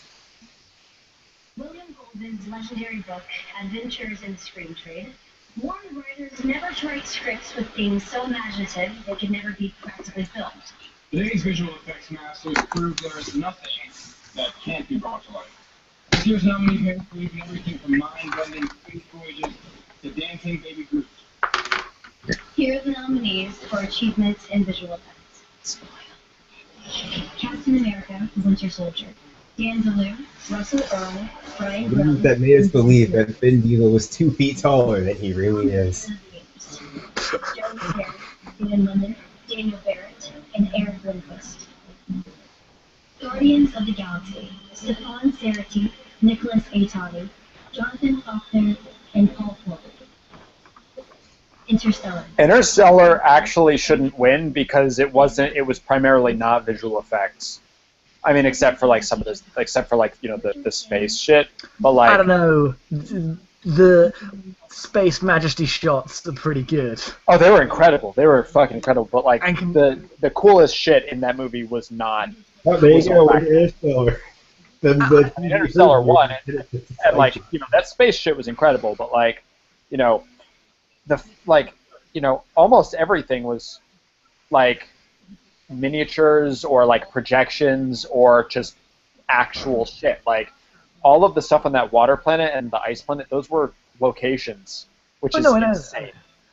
But the only other thing I'd give it to is Guardians of the Galaxy, and the stuff that I really like about that is how deliberately shitty it is, and also the physical stuff. Like I remember the sets in that movie more than I remember like the characters. Yeah. I mean, I'm glad that a Chris Nolan movie won something, honestly. So. I would have given that to Godzilla. That would have been my choice if I had the choice. But they didn't ask me, unfortunately.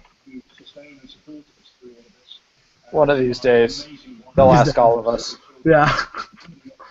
The Academy and Flixist. Hmm.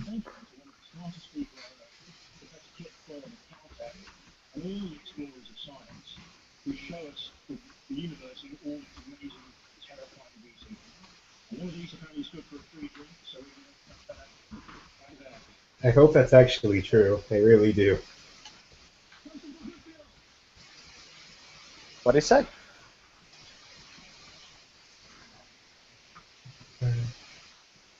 Even the guy doing the closed captions trying to figure that out right now. How many different fucking suits has he worn?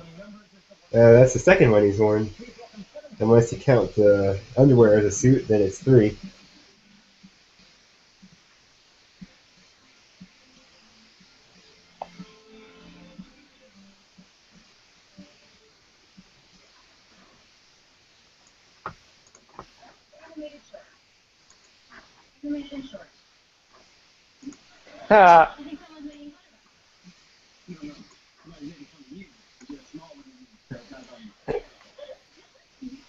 What's this feather that keeps flying from the air?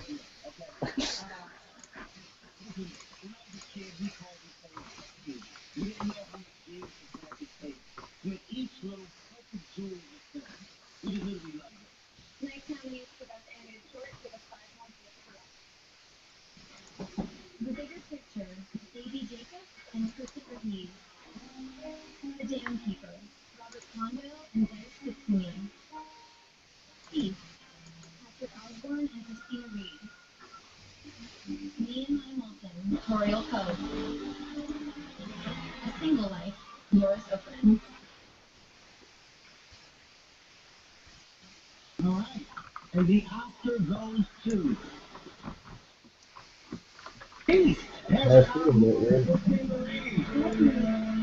I really would not mind if Disney made a whole movie that looked like that short did, because I would be very happy, because then we would just look like Wind Waker, and that'd be okay with me. I can't find my copy of the Wind Waker HD for the Wii U. I bought it, and I don't know where it is, and it makes me very sad. That's a shame. I bought a used one of the Zelda Wii U's off of Craigslist, and Wind Waker was on the hard drive, so I've just got it on my hard drive. Nice. Nice. Also got that one. I love my Wii U. It's the best of the new consoles. Yeah, I have all of them, and the Wii U I paid for, and I'm glad I paid for it. It's the only one I would pay for. Yeah. Like, the game that's going to make me buy a PS4, of all things, is the Yakuza game that is on it. I'm thinking of Ken Osborne. I got my Osborne's. I mean, I like my PS4. I also really like my Xbox One, but I primarily use them to watch Hulu and not play video games. So, if you didn't pay for them, I'm sure they're fine. Like, they're cool things that do cool things, and I'm sure once every so often a game comes out you want to play. I mean, so I could pursue this space career. It's just whatever, you know. I mean, video games. I like video games a lot. I like writing about video games. I write like really weird, like quote unquote new games journalism shit. Mm-hmm.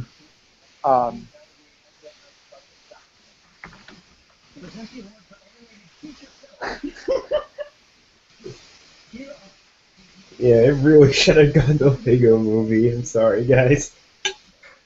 Yeah, it really should have. No, I agree. Oh wait, it's Dwayne the Rock Johnson. Star of the Rundown.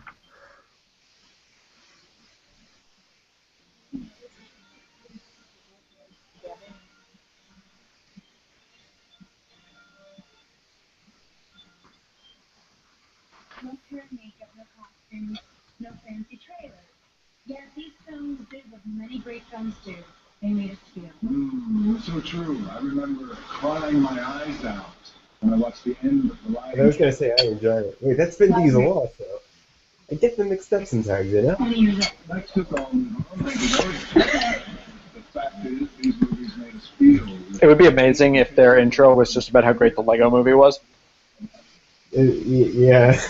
Like, I remember crying after the end of the Lego movie, which was so good, you guys. My girlfriend's already promised to flip a shit if it's How to Train Your Dragon 2. She does not want that movie to win. I don't want it to win. I That's true. guess Writing was okay, but it was very cute. it was okay. Both those movies like have really good parts and really good ideas, but they never stick to them. I still I really really want wanna- to see Song of the Sea. Yeah, no, I mean, yeah, Princess Kaguya, I Kaguya want to was- see it. It's Kaguya on my looks- list. But the Kaguya movie's looks so fucking long. Actually, I'd be really happy with the Kaguya, just because the animation's really nice in that movie. I knew not- it! Ah, Yeah. I'm kinda upset about that. Oh, man. Really? Yeah, I thought Big Hero 6 was, like, good, but it wasn't great. I thought that as well. That's It's weird. just kind of more kind of like that Wreck-It Ralph thing. It's just really super duper safe. And, I don't know, it's fun, it's cool, but it's like, I feel like But that over safe the is Lego how I movie, describe it. what the fuck? Like, if they were gonna go with like Kaguya or Song of the Sea, then that like makes sense on like sort of an artistic level. honestly, I thought it was going to be a Song of the Sea or How to Train Your Dragon, to be quite honest with you.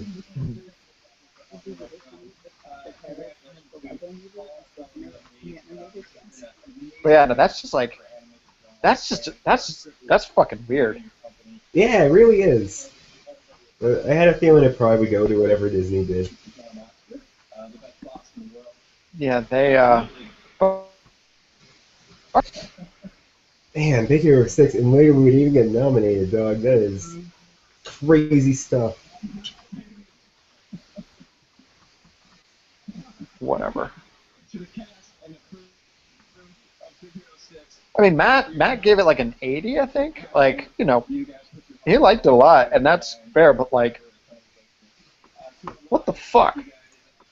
The Academy. It was fine visually. It was very visual, but I don't know. Fox Trolls had a lot more going for it visually, and as did like Song of the Sea and like Princess Kaguya and stuff. Princess Kaguya's animation was like really super duper good, but like Norway kind of held it back a bit, I guess. I don't know. Like a movie's just the only movie I can think of that I've seen animation-wise this year where like the animation was really good and the writing was really good, and it's like I don't feel like it's often that you get to get like both things unless you're talking like Pixar 5 years ago or something. Or the Lego movie. Yeah, that's what I'm saying. Like the Lego movie, yeah. I mean, by all accounts, Song of the Sea actually is both of those things. I haven't seen it.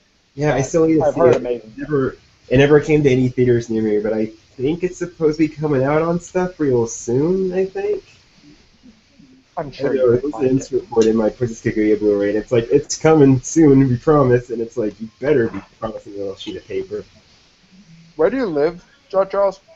I live in Virginia. I live in Richmond. Oh, right. I knew that because you live near Matt. Yes, I could drive to Matt in like about the span of an hour and a half. Gotcha. Are you in the UK, Jackson, or are you in one of those other places? Am I aware of that? What are the other places? I'm in London. The one on top and then the ones to the side. I don't know. That's all the UK. Yeah, you know what I meant. I meant England, because that's the one that people care about. Okay, London. That makes sense. I mean, you sound like an English person and not like a Welsh person. So That's me. No, Welsh people sound like they're from Torchwood. It's the one thing people outside of Wales know about Wales.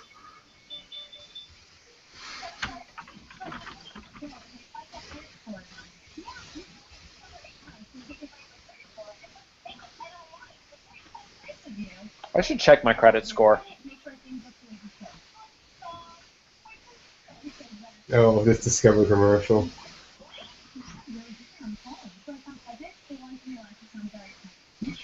What? Sorry. I actually like that advertisement. I should get a Discover It card. Hey, Flixist readers. Got a Discover It card. Money, You want to please. discover it. Money, please. So, is anyone actually watching? You said there were a couple of people like an hour ago. There's one at the moment. It keeps going. 2 now. It keeps going up and down. Yeah. Boom. Works for me. Honestly, the fact that if even one person's dealing with, with this, good for them. We're sorry we're ruining your Oscars for you. Fuck them. This is great. This is way more fun than... Make better. Yeah, right? This is way more interesting than not doing this. So what do you do, so since y'all are new and I don't actually know anything about you other than, like, your things, so what do you guys, like, do with your lives? You want to go first, Alex, or today? I'll go first, I guess. I don't know. Not much. Just hang about. I'm like in a gap year at the moment. I'm going to university again next year. Like I did a little bit, but I'm going back next year. I'm not doing much at the moment. I write on the internet a bunch. I have a video game site and podcast that's been going really well for me. What's it called? Abnormal mapping. Abnormal mapping? Yep. It's a pun. Like normal mapping, but abnormal? Yep. Is it .com? .com, yeah. What is this green thing? Are you seeing this commercial with this green thing? I'm sorry. What is this green thing? This is weird.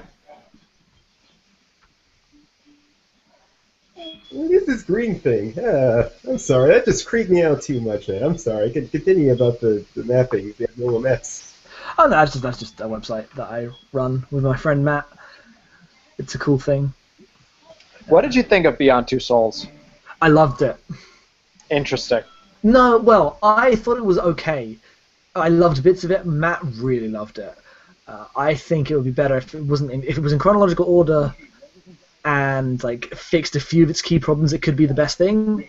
The reason it wouldn't have worked if it was in chronological order is because the child actor was fucking terrible, and I would have turned it off. I could get past that. I had also just played Heavy Rain before, so any amount of acting was an improvement. I never played Heavy Rain. It's fucking garbage. Whose accomplishments have touched the hearts of people around the world. I think that game's a lot more interesting than people give it credit for. Oh yeah, Beyond Two Souls is really interesting. I don't know why people dismiss it like they do. Well, the reason actually it's really simple, is that the game hides how interesting it is. Mm-hmm. And so people don't even realize that it's interesting because they're like, you can't make any decisions or whatever, and they don't even realize that they just made like 6 of them. Like, we'll talk at the next commercial break. We, as a filmmaking community, have a responsibility. A responsibility to ensure that no one's voice is silenced by threats.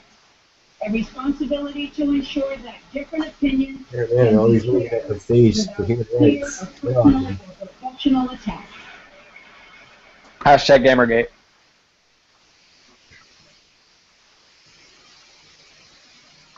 A responsibility to protect freedom of expression. At the Oscars, we celebrate, and in doing so, we honor the courage of filmmakers who cross borders and Apparently we're delayed by 26 seconds for people who are watching us. an alternative point of view. Not much more we can do, unfortunately. According to the person who is right next to me and just checked. In new ways. At this moment, our audience is watching the show in more than 100 countries and in close to 20 around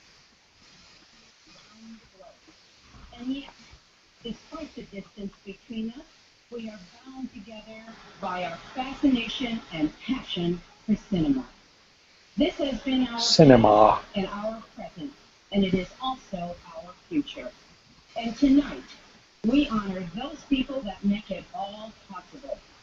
Our heartfelt thanks to each of you here tonight, and to the movie-going audience around the world.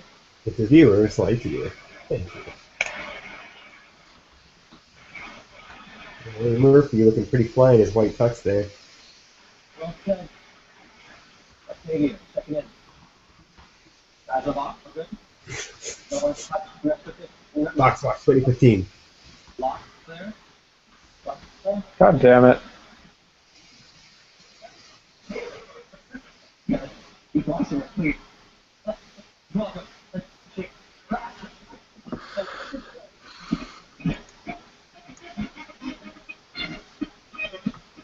Damn it, my signal's getting super fucked up. Give me a sec.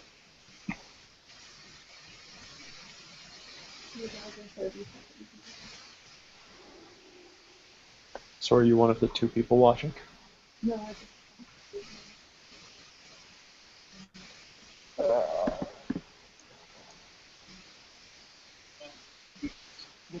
Could you sort of futz at that a little bit?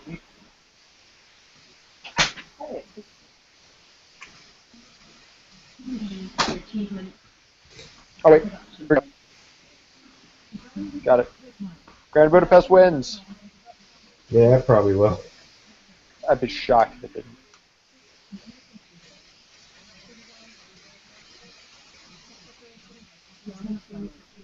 One of that on turn. Actually, you know what? I'd be okay with Interstellar winning. Who puts these things together? These things look really cool. No way Grand Budapest doesn't win. Yeah, I mean there isn't, but I would actually be totally cool if.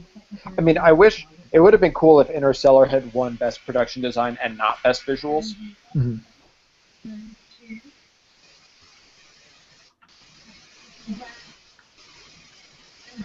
Sean.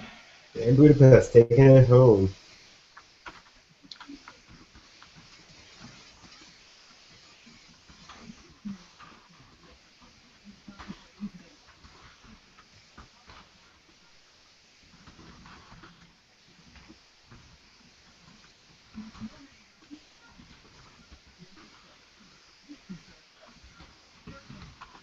That's interesting that one of the guys who did the production design for 12 Years a Slave did the Grand Budapest Hotel.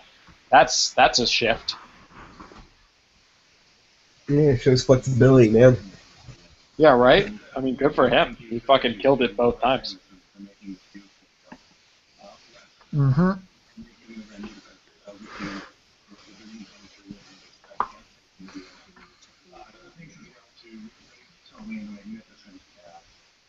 To Stephen Rand, Scott Rubin, Jeremy Dawson, and thank you to our architects.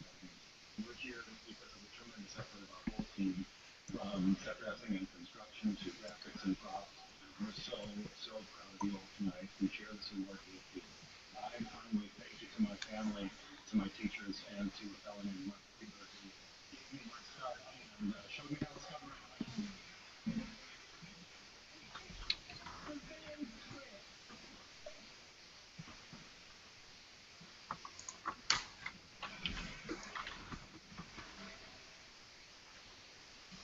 In Long Walk to Freedom, he liberated South Africa.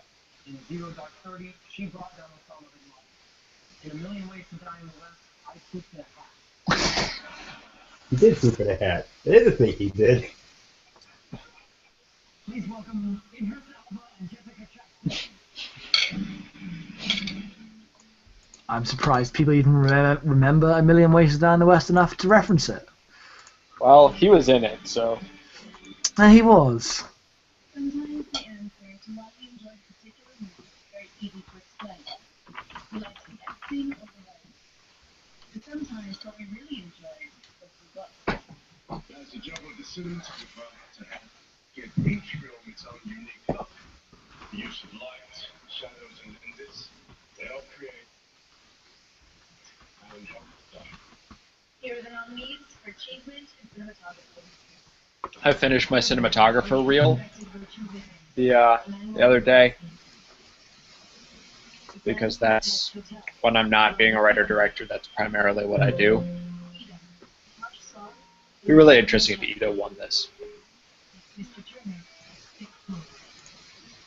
Literally every single movie that's up for best picture or best cinematography that wasn't shot on film was shot with an Arri Alexa, which is fascinating. Also unsurprising. Shocker. Of course, Birdman wins it.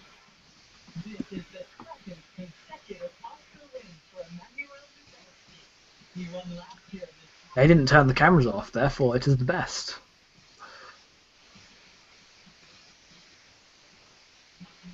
I mean, the thing is, the effect works for the most part. There are a couple that are like, meh.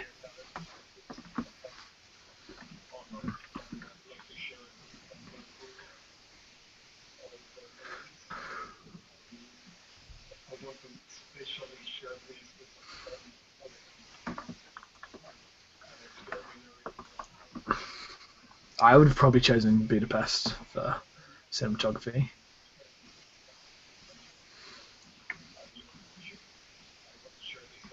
It had to go to Birdman.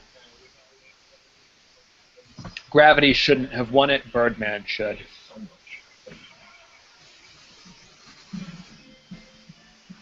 Last year should have gone to 12 Years a Slave. No, I want that to be my walk on music. Yeah, the fact that 12 Years a Slave didn't win is... this is like 3 years in a row. I'm looking at the list of best cinematography things. I feel like these are more visual effects awards now. Like Gravity was a visual effects thing. Birdman was also Birdman's not. Birdman's straight up cinematography. It is, but that's there's lots of deliberate blending and everything, and I don't know. I don't actually think the cinematography of like the composition of the shots is that great. I mean, that's fair. But it works, like, you know, I mean, but it works to create this effect. I mean, I wrote a lot of words about that, you know, about what the impact of doing that both as a single take, ostensibly, and as, you know, as just primarily in close-ups, and how that sort of pushes against the fact that this is a film about theater, because it's the exact opposite. You know, in one case it's exactly theatrical, you know, this sort of long take, but it's also so like anti-theater because it's all in close-up. So, and I think that works to make that works to sort of make the narrative more effective. Whereas, I mean, is it really the best looking movie of the year? No, Grand Budapest Hotel looks better. Interstellar looked better, but Birdman deserves it because it pulled off a trick without making it feel like a gimmick, which it very easily did. It felt like a gimmick to me. You're just wrong. That's fair enough. You know, and I mean, and a lot of people thought it was a gimmick, and some people didn't like Birdman, which I think is ridiculous. I could see why you wouldn't like the camera work, but I can't see not liking that movie at all. Because it's this incredibly intense movie that believes it's saying something important when really it's like not actually got that much to say. It's like moaning about its own irrelevance, but not having quite enough self-awareness to make that point strongly. The most like old white guy movie. Except it's not by an old white guy. No, but it has that feeling. Maybe. But I don't know that it has to have an answer, you know.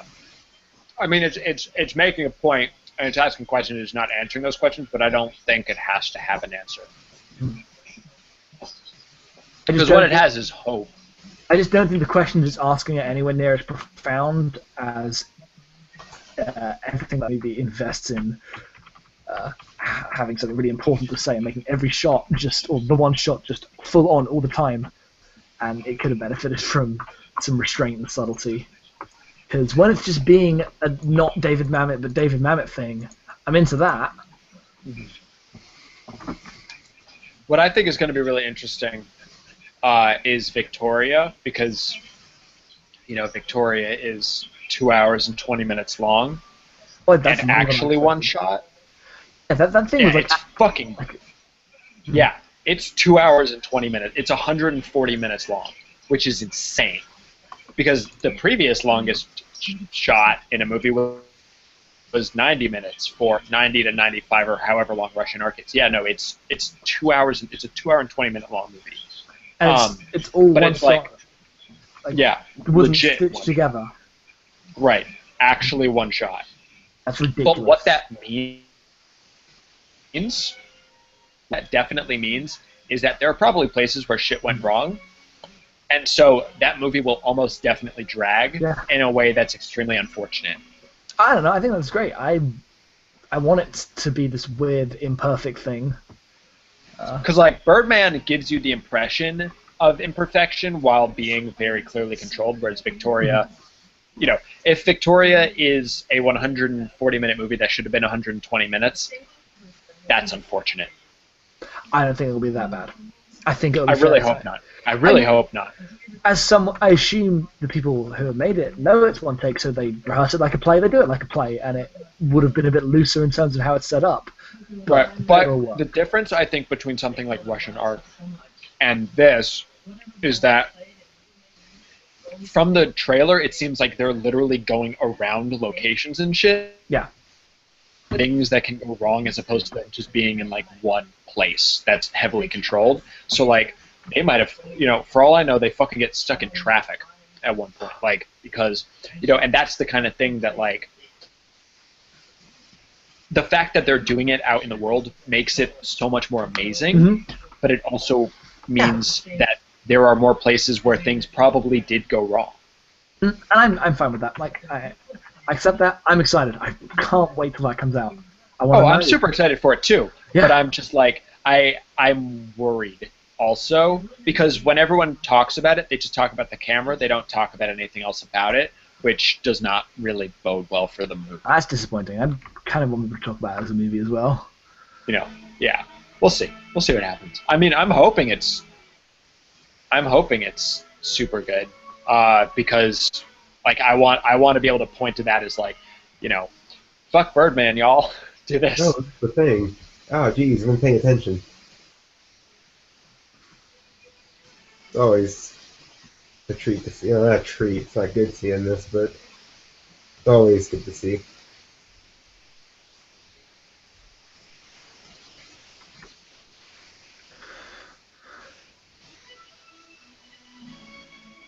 Oh yeah, my Angela died. Yep.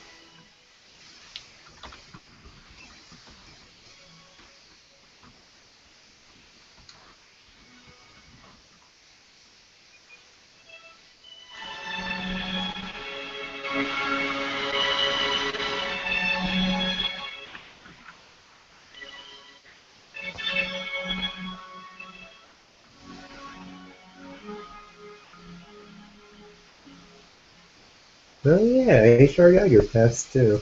I didn't even know that. That's depressing. I think that was Maybe his I did. last album.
There he is.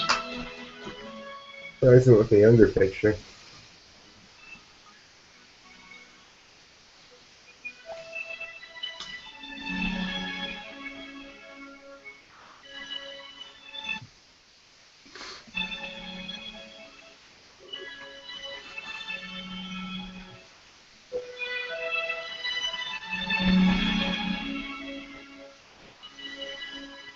Oh yeah, that guy. What? God damn, a lot of people die every year. This is true.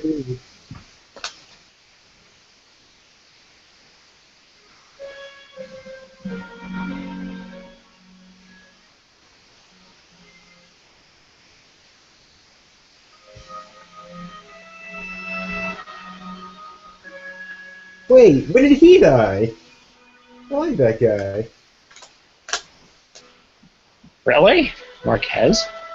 No, Eli Wallach. No, I know, but afterwards. I didn't know Gabriel Garcia Marquez died. Wait, Bob Hoskins was this year? Oh my god. Apparently. This stuff.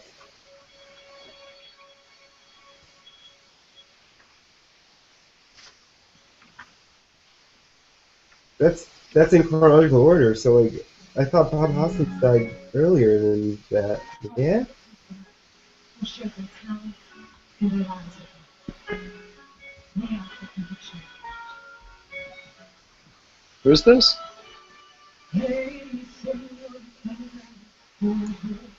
Who's singing right now? I do not know. Yeah, I don't either. Okay. Sure enough.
pues con Dios. Huh? Oh my. So we still have so fucking many to go. Yeah, Yep, no, that, that's been about half. Ish. We have editing, documentary, music, the writings, the regular actors, directing, and best picture. I'm oh, looking. I never got a chance to talk about what it is that I do. Yeah, what do you do? Oh yeah. Yeah, I primarily right now I do a lot of art. I do a web comic and I do other comics and other arts on my own. In fact, right now I'm putting together a Rhythm Heaven zine with a bunch of artists and stuff, so that's lots of good fun. But I do art, I do comics, and I also do some game development. I used to do game development all the time back in the day, and I kind of stopped in college, and then I picked it back up again, and I'm making a game right now, and that's pretty much what I do right now. I draw, I write, and I What make kind of games. game? Pardon? What kind of game? Um, it's it's a essentially it's a Zelda style game. Like it's inspired by things like the original Zelda or something like Star Tropics. So it's that kind of overhead action adventure game kind of thing. I What are you? Are you writer, developer? Like what role are you playing in that? essentially everything. I'm programming Okay. it. I'm doing a lot of the art. I have another art friend of mine who is trained in animation who's going to be helping with a lot of the animation, and I'm also letting him help me with some enemy design because I like his art, and also it gives me less work to do, which like art is one of the least important parts about making a game, but it still needs to be done. It still needs to be good. So help with that is very appreciated, very important. So, but yeah, I'm programming it. I'm doing the art. I'm writing it. I'm designing it. Doing all that If you need any jazz. help with the writing, let me know. I'm good at that. Yeah, of course, man. I'd be totally willing to just like throw some of my stuff like your way, kind of like to get like your thoughts in it and stuff. And I honestly should probably do the same thing with my webcomic. I don't have a lot of people. I don't have a lot of people that I talk to about my writing and stuff. And it's like I probably would benefit from letting other people like look at my stuff from time to time before I go out and I'm a good commit editor, so 3 months worth of like comics for what might not be a good story. It's sometimes it's hard to know when nobody didn't tell you. well, But, I don't know. Send shit my way. yeah, definitely. I actually recently Blackish is just a did great show. the what now? No, no, Blackish, there's ads for. I've heard interesting things about that show. I've not checked it out, but I've heard positive things about that show for sure. I like it a lot. I recommend it. I noticed I there's haven't been seen a the lot of last few shows weeks, lately but about like I enjoy minority it. experiences in a predominantly white world, and it's like getting there. But I like this. We're getting there. We're getting there. Yeah, right. Fresh Off the Boat is also pretty good.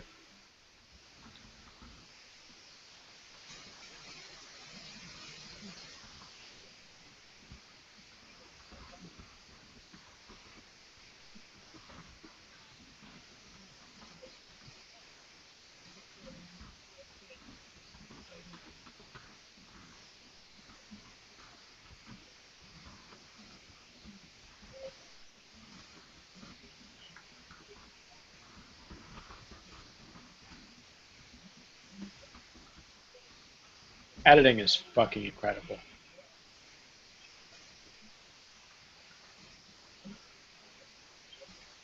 The last give or take 5 seconds of editing that I cut out of my last film were sort of the most important 5 seconds. Yeah. So the first draft was 20 minutes and 57 seconds, including credits. The current Wait a one, minute. like the picture lock, is 19 minutes and 59 seconds. Did you guys Or notice no, that Joan Rivers was 18 not what? in that thing? What? You guys notice that Joan Rivers was not in that montage earlier? Oh shit! Yeah, Joan Rivers was not in there. That's weird. Wait, who just Yeah, won? yeah, it is. What? What? Yeah, yeah, that's weird. Who won? What? I'm actually like taken aback by that. Like aback is the word that I will use to describe that. Yeah, no, but actually, who just won? They'll probably tell us.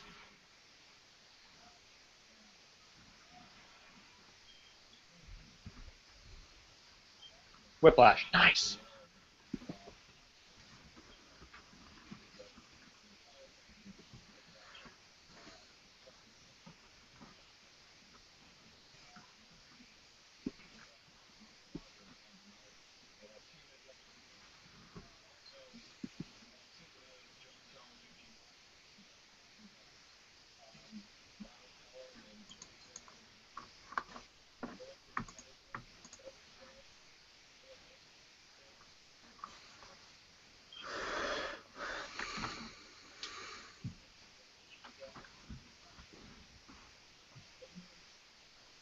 You know what's crazy? What was They that? shot Whiplash in 19 days. What? That's Man, it. talk about this shit. I can believe it. It seems doable. It's crazy. I mean, you know, it is, but you don't know how much time they had rehearsing. I don't think they had that much rehearsal time. Mhm. I mean, it's just like the sheer number of shots, like that's crazy. Oh yeah, like that movie went, but I guess all the like it's been totally amateur stuff. But anytime I've done anything drama related, either a filmmaking thing or like a stage thing, they've always been these really intense, fast things. So I assume that's just the best way to make a movie. You go in, you spend a certain amount of days just getting so much work done, and then you come out with a movie at the end of the month. The Raid 2 had 136 days of principal photography. Action movies are probably different because those are all about setup, and I assume it'll take like a day to get 20 seconds. Really, I mean, really big productions will do about a page a day. Like a Superman, sort of like Man of Steel, that like you do a page or two a day max. That's ridiculous to me. Yeah. Like I get it, but whew. My one of the guys I went to school with, he was in a short that I was the director of photography on. He was in Man of Steel. Yeah. He played like the kid who fucking like beats up Clark Kent when he's a kid. And which was whatever. But apparently he spent like 2 weeks on set but almost no time like actually in his scene, just because they had that much money, but also because like they weren't entirely sure when they'd get to him, and it's like, oh well, maybe we'll get to you today. Mm-hmm. Which is super. Oh, yeah, I need to. I understand when you're that big a production, you got to make sure every shot's great, but I don't understand how you would shoot one small scene for that amount of time. Like, I mean, because there's so much going on on a set of that size. There's so much going on. Yeah, no, I understand it, but if it's a scene that it's not a big set piece with a bunch of visual effects, wouldn't you want to make it intimate and like capture a like point in time? Wouldn't that benefit the movie? But, massive productions. I'm never, even when I was at my most, I need to work on movies. Like I was never someone who wanted to work on big productions, so those sound draining. Yeah. I mean, it's just it's a very different sort of thing. When you do super minimalist kind of shit, you can rush through a crazy number of pages in a day. But when every single shot, you do a totally new lighting setup, and you decide, okay, this shot has a dolly, this shot's on a crane, this, and like that, it just takes time. Yeah. It just takes serious fucking time. It's bullshit that Selma fucking got all those snubs. Selma was incredible. Selma is fan-fucking-tastic. Christ. Selma came in and fucked my top 5. I knew what my goddamn top 5 was, and then Selma was like, hey, I'm one of the best movies of the year. Yep, that's what it does. Fuck.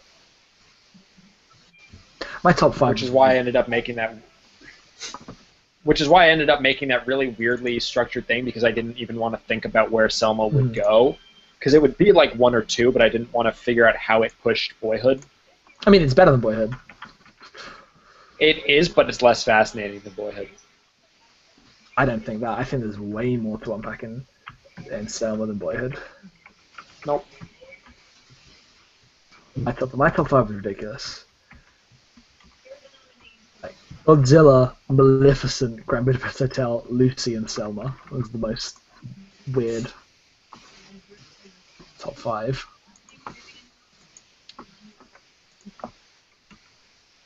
I want Citizen 4 to win,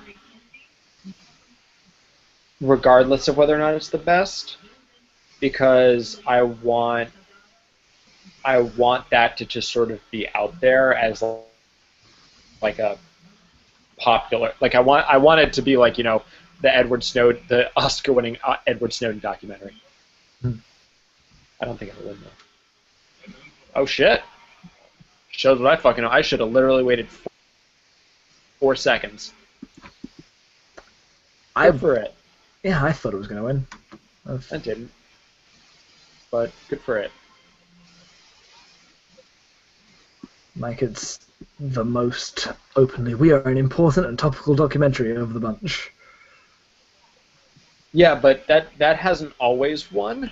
You're right, but I don't know. The way Snowden has been like portrayed as a person, it matches up perfectly. Yeah. It's like this. It'd be awesome if like Edward Snowden just showed up on stage. Like, hey guys.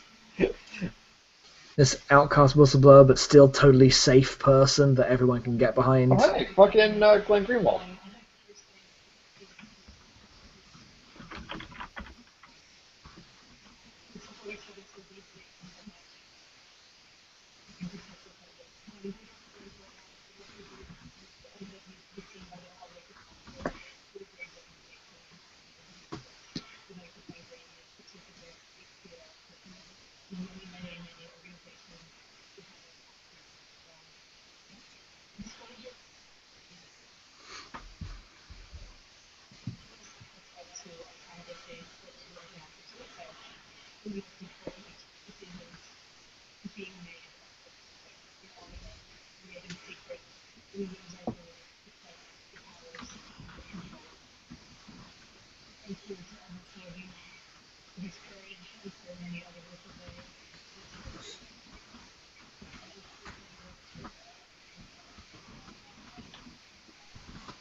Aww.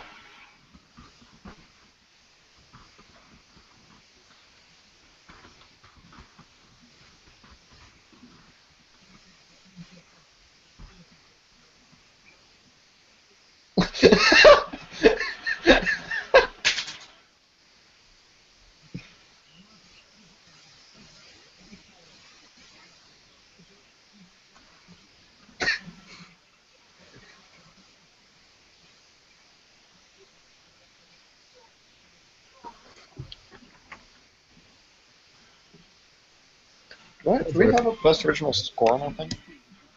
I'm gonna see if that channel is still showing Doogie Howser. I hope so. Maybe they're now showing. Oh wait, and it's all in the family now. I don't know what this channel is. There's no icon and there's no commercial saying what it is.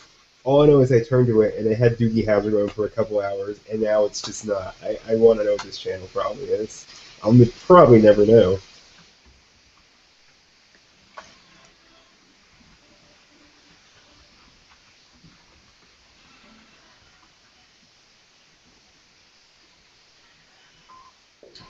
Good joke.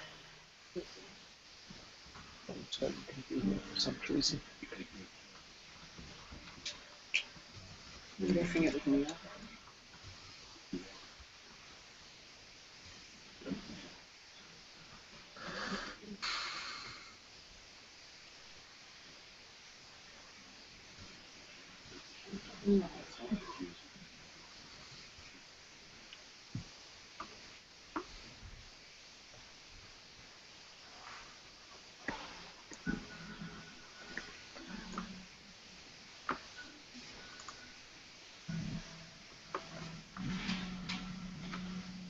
I'm noticing that like we never put some of these fucking categories on our list of things. Hmm. So, like, we never put up the nominees for Best Original Score,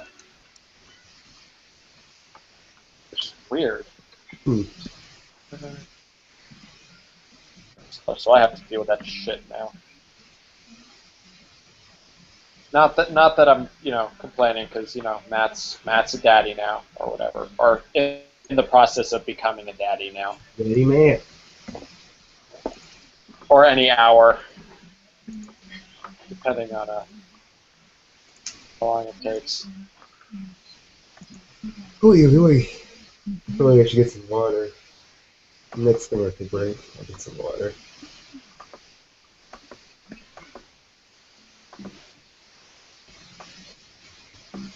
Yeah, Matt has been telling me to get a digital antenna for years, and I finally Hmm. did it because Amazon Prime Now delivers in an hour, and I was like, fuck it, let's do it.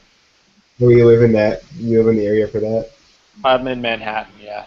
Oh, lucky Uh, you. I was actually in one of the first set of 12 zip codes that Amazon Prime Now worked in, and now it works in all of Manhattan and parts of Brooklyn. So I'm less special. Nice. But Man, that I could be mean, weird once those drone things start going. yeah, right. Well, yeah, that'll change things. But yeah, for now it's just like some dude in a car, I guess. I don't know. Um, but it's great. I got a fucking antenna, a bunch of cereal, and some peanut butter and jelly. Very nice. And I was like, I ordered it at like 9 a.m. and I was like, come between 4 and 6, and it showed up at like 4:45. It was awesome. Yeah, we were living in the 21st century, man. Dude, yeah, I mean, living in New York, you literally do not have to leave the house. You just fucking don't, ever. It's amazing. Man, I hate Hardee's commercials. They are the grossest thing in the world to me. What is it? Hardee's. Oh, is that what you're seeing? I'm seeing a Baha Mar commercial. I guess it's very indicative of the areas in which we currently live. Yeah, right?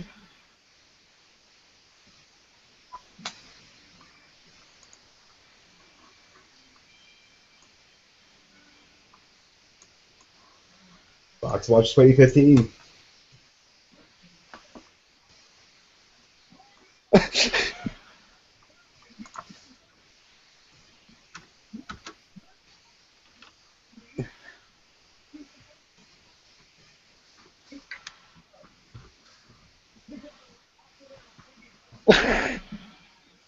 So do all of the seat fillers wear like the same red dress?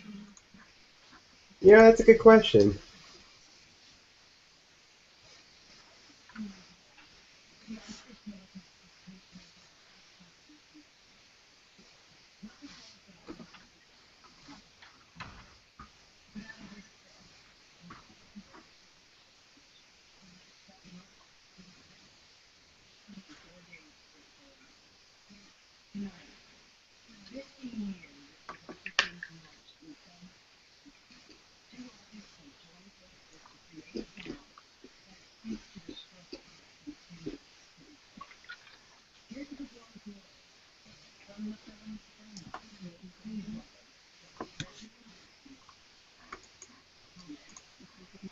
If the fucking song loses the Oscar now, that would be really awkward. Yeah, all the women minorities laying it on thick for the white people in the audience this year. Yeah, right? And Neil Patrick Harris too, I guess. Well, I guess he's got the whole gay thing going for him, I guess. But all the same, laying it on thick.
be really fucked up if this song didn't win now. What else is even up for its best song? Well, there was that song from the Maroon 5 song, Everything is Awesome. That song with the guy in the fancy cowboy hat. Yeah. I mean, Everything is Awesome is a better song, for sure. But this song kind of has to win. It just does. Like, on some level, Selma should win everything it's nominated for, just because it's bullshit that it wasn't nominated for more things. Yeah.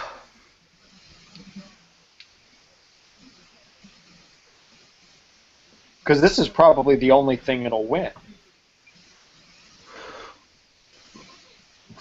It's definitely not going to win Best Picture. Well, it's not up for anything else, is it? It's up for Best Picture. Well, apart from Best Picture, I meant. Yeah. I don't think so. It might be Best Screenplay, maybe? No, it's not Best Screenplay. Then yeah, it's just this and Best Picture. Which is such bullshit. They haven't had either of the Screenplay Awards yet, have they? Nope. Whiplash has been cleaning up. I wonder if it's going to take Adapted. I mean, apart from Inherent Vice, I didn't see anything in there. And Inherent Vice doesn't really strike me as an Academy film. Nope, no. But I mean, then again, neither is Whiplash. Not really. Nope, but it's more of one. Than Inherent Vice. Yeah. That is true. It'll be really interesting to see if Birdman wins. I bet it will. I don't think it will. Birdman really isn't... Like, Birdman's a weird movie. The Academy doesn't choose weird movies. Sure. When I think of what it does well, I think of the few moments where it's just this weird dialogue, pitter-patter thing, everyone going back and forth. So I think of the script when I think of what I actually enjoyed about Birdman. I wouldn't think it's the best one, but Yeah, standing ovation. Oh, wow.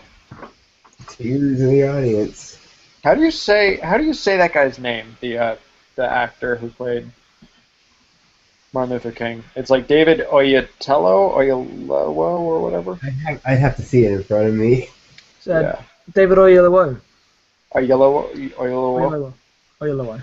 I don't know how He's to crying. I don't know where the He didn't emphasis even is, but it's David Oyelowo.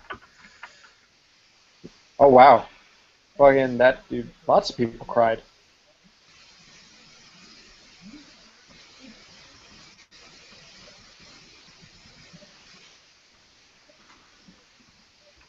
Wait, are they not in the pit? Where are they? Yeah, I have no idea. Oh, they're up there. Okay.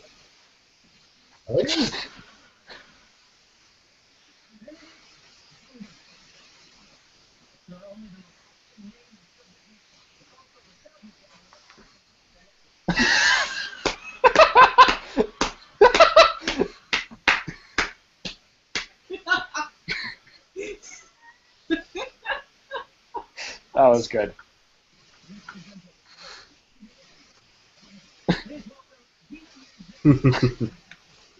That was good. That was really good. that was good.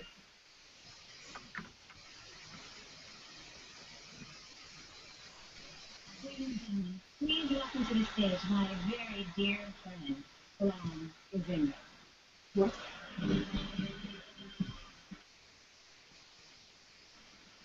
That's not a real name. That's John Travolta. It's a Oh, great yeah. game. Okay, that makes more sense.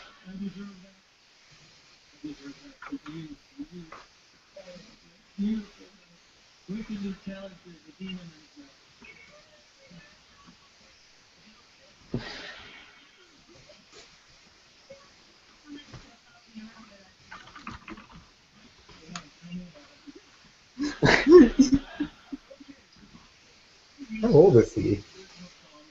7,000 years old. You want to do it?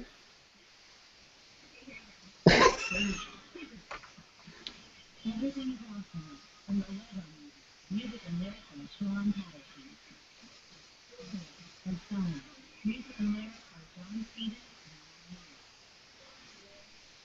and Street Stories from Beyond the Light. I have that song played too. From Glenn Campbell. Music and lyrics by Glenn Campbell. And if it's too bad. Lost Song from Begin Again. Music and lyrics by Glenn Campbell.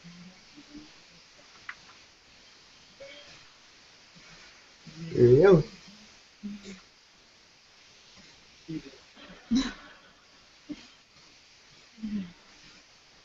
John Stevens and There you go. Good.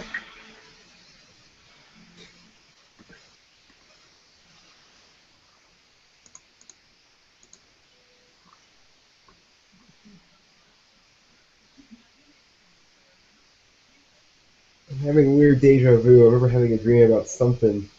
If some award comes out in a way that nobody likes, what am I remembering? Oh, that's a weird feeling. Oh, did I have a premonition at some point? What future am I seeing? Ah, it's a creepy feeling. So is anyone watching, Jackson? 2 people. Fuck yeah. We haven't said anything interesting in the last 5 minutes. We've just been watching the Oscars. Oh, we were busy watching that song. Yes, good song.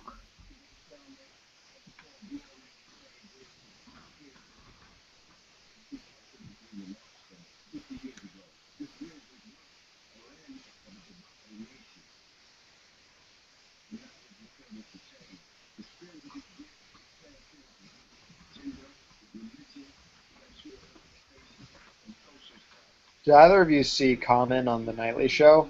Hey, Jackson, you don't live in America, so you probably don't watch The Nightly Show. Oh, Have you seen it, John Charles? You see what? The Nightly Show? Mm-mm. It's a good show. I like it. I kind of like it more than I like it more than the Colbert Report. Yeah, that's the one. That's the one with John Oliver, right? No, it's the one with Larry Wilmore. Oh, okay. Yeah, I've not seen that show. I recommend it. It's good. It's interesting. There was Common was on an episode of it.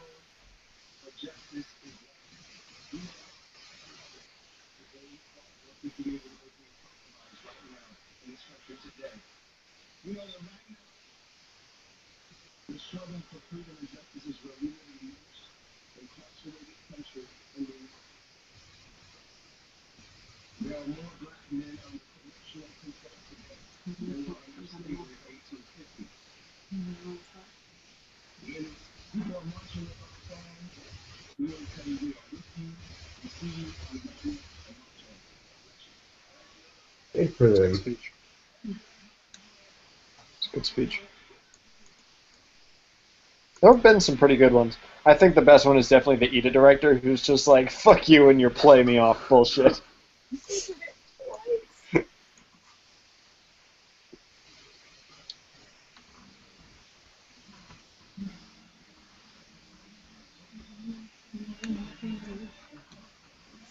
Man, that's a nice looking set. I don't know why, but it feels very Tronish to me. Wait, what?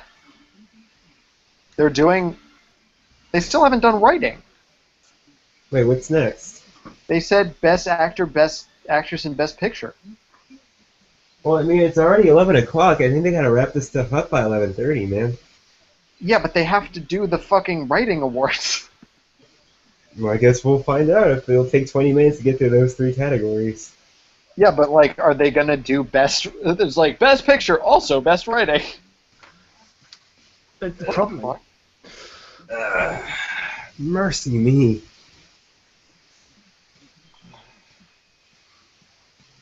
Man, when does Song of the Sea come out on Blu-ray? I want to see that movie. I really wanted to see it.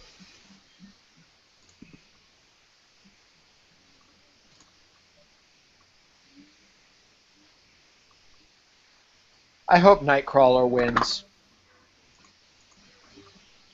Did anyone else just see the Nightcrawler. Coca-Cola Afternoon Delight commercial? What?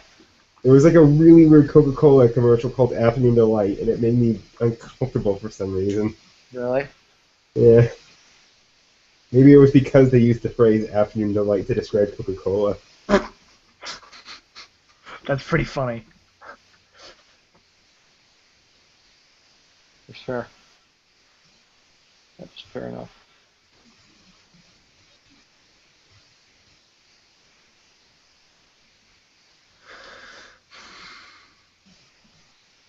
Do either of you use Gunnars when you play games? Gunners? Gunners? What do you mean by that? These tinted No, glasses. I've seen before, but I've never used them. Nope. Yeah, I have. This one's actually these. This is actually not mine. I have a pair of clear ones, but like I can't stare at screens for extended periods of time without wearing one or the other.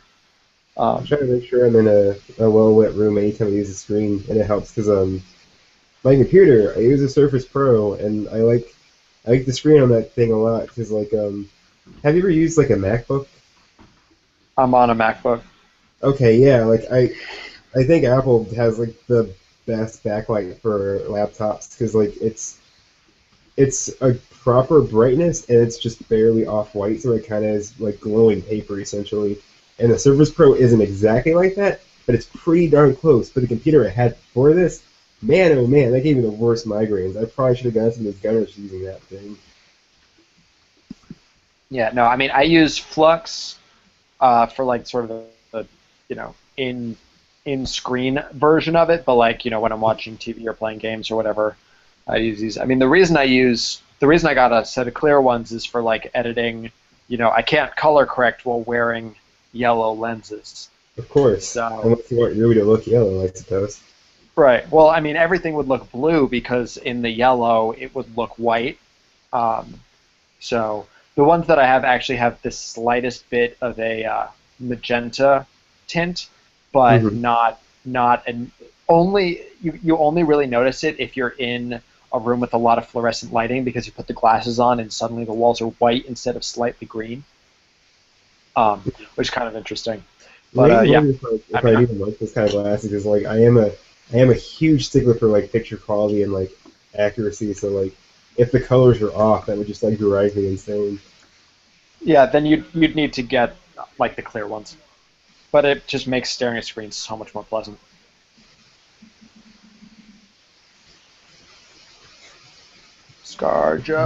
With ScarJo. this like drawing gloves so I can like slide my hand across the screen. That's actually probably what I could use. Egomania was sweeping the nation. American operations in Vietnam That's a weird hairdo. I like it. I'm not a I fan. like that necklace. I like green. I just like green in Yeah, general, that's crazy. honestly.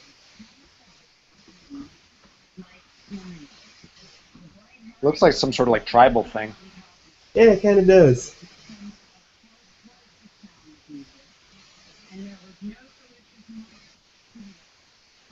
Oh, false alarm, no baby.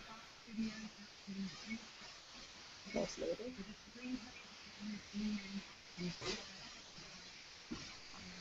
So Matt's not here for nothing.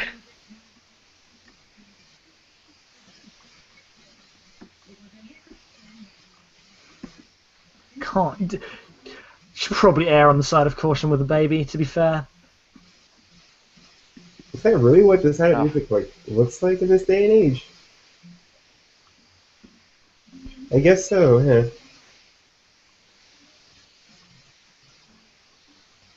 A pine cone.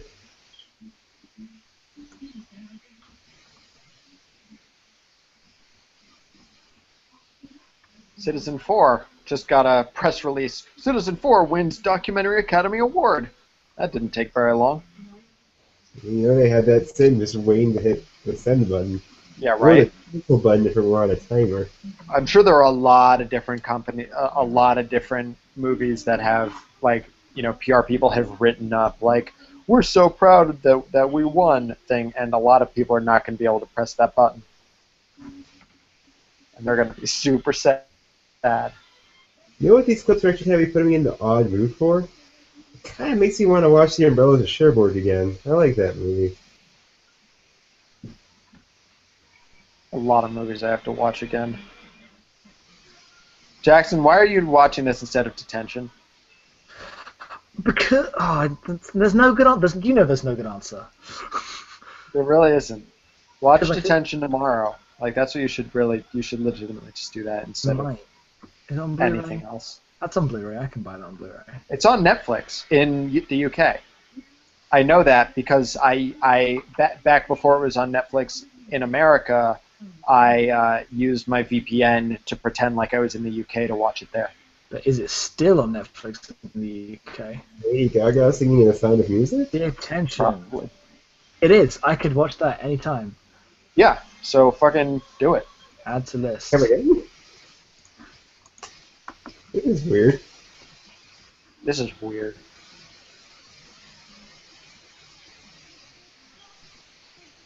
Where's society stand on Lady Gaga right now? I don't really know at the moment. She sort of fell off the map. Like, is she still like doing like a weird thing? Is she not weird anymore? Just a singer? Like, what's up? What's up? She's still weird, but she's just like she's not really popular anymore. But I mean, this is proof that she's always had talent and just kind of not used it. I mean, she definitely has always struck me as a person who has talent. I mean, just she's really much more about the image, it would seem. Well, I don't mean that in a very superficial way, but she understood the importance of image. Yeah.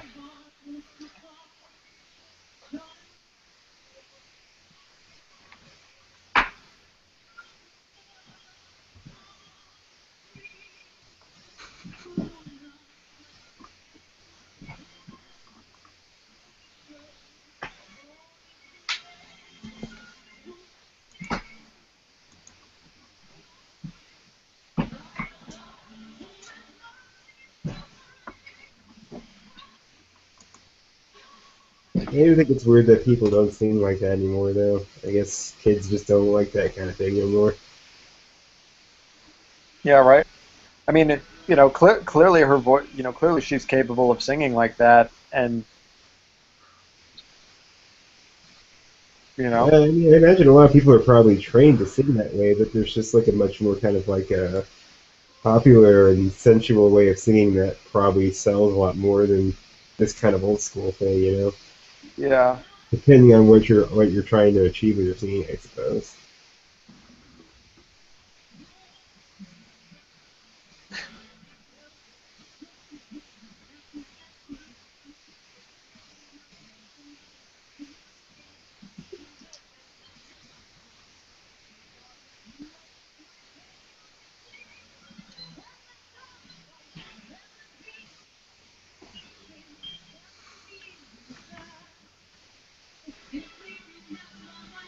It's a pretty good performance.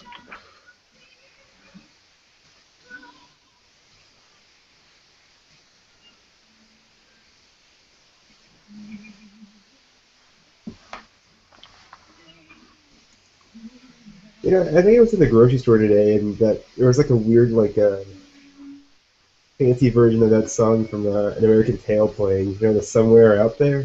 Really weird. I kind of noticed it at the corner of my ear. It's like, is that song from American Tail? I went to the Nintendo World Store a few years back, and they played Rave On from Killer 7, which was awesome. So, but I never expected to hear a song from Killer 7 in any store, even the Nintendo World Store. Oh, here's weirder. I went to one of the dining centers at Virginia Tech once, because that's where I went to college. I was in a dining center once. It was real late at night, and they were just blasting like Metal Gear music, not Metal Gear Solid, but Metal Gear, and I was like, where am I right now? That's funny.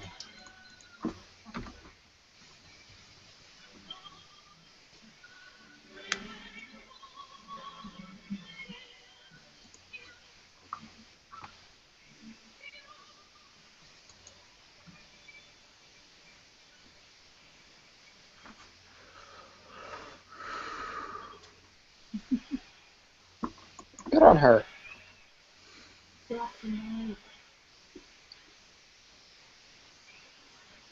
I bet there are a lot of people there who are like, "What? Lady Gaga can sing? Since when?" Are Oscars supposed to go till 11:30 or midnight? Probably midnight. There's no way they're going to do the three biggest awards in 10 minutes. Yeah, Yeah, I it's like thought it was early midnight. I guess. Especially if they Aww, have that sort of thing in there. well, that's adorable. Oh, I just got the notification about the false baby alarm. Yep.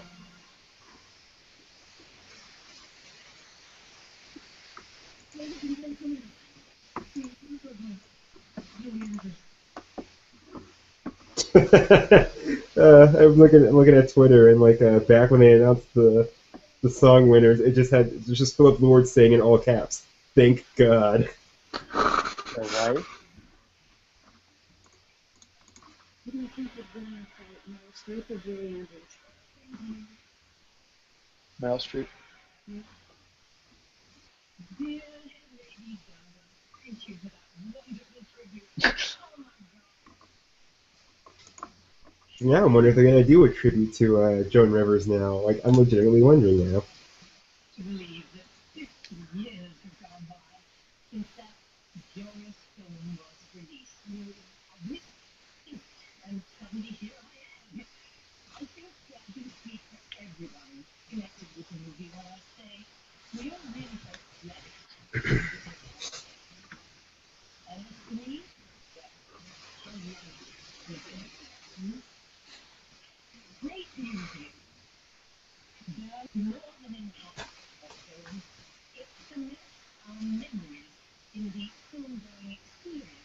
I mean, imagine The Godfather without its iconic theme, or Breakfast at Tiffany's without Henry Mancini. Or that song, Breakfast at Tiffany's. It's a great song. And here, a nominee for Best Original Score.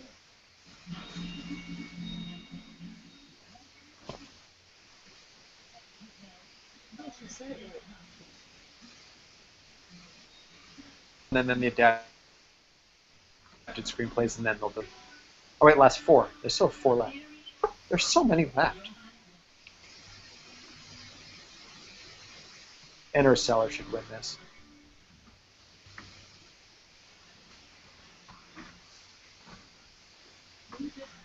Interstellar should win this because that movie was like half music. I would give it to Grand Budapest.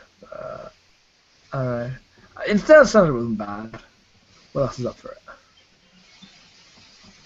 No, but Interstellar's was just like so music. Like that movie is so music.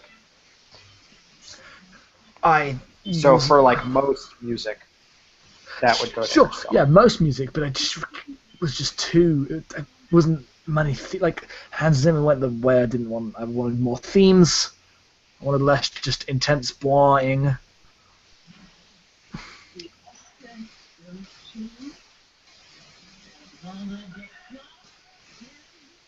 Nice. Yeah, I guess actually. Man, That Grand works. Budapest taking it home tonight. I'm cool with that. Mm. Yeah, no, any of the other three, they're not. I don't know. Nope. Those were definitely the two. Grand Budapest Hotel's been fucking killing it. Yeah, but in all the all the like periphery awards style. Yeah, all the audio visual whatever, except for Mhm. cinematography. Yeah, it's Yeah. got it's unbelievable.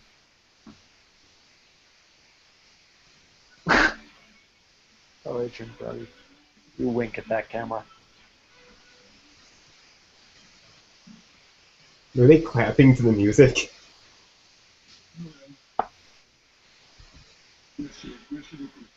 Yes, you're a genius. It's good.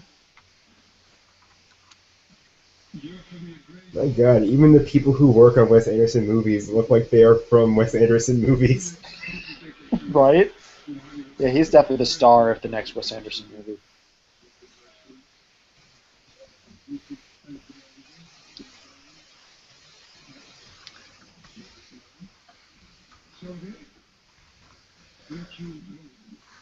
Do we yet know what the next Wes Anderson movie is going to be? Or is he not announced that yet? No idea. No I mean, idea. but we all know what the movie is. Do we? It's going to be a cute coming-of-age story that's very pretty. I mean, Like some yeah, we. music- I was like, I want to see some Jeff Goldblum today.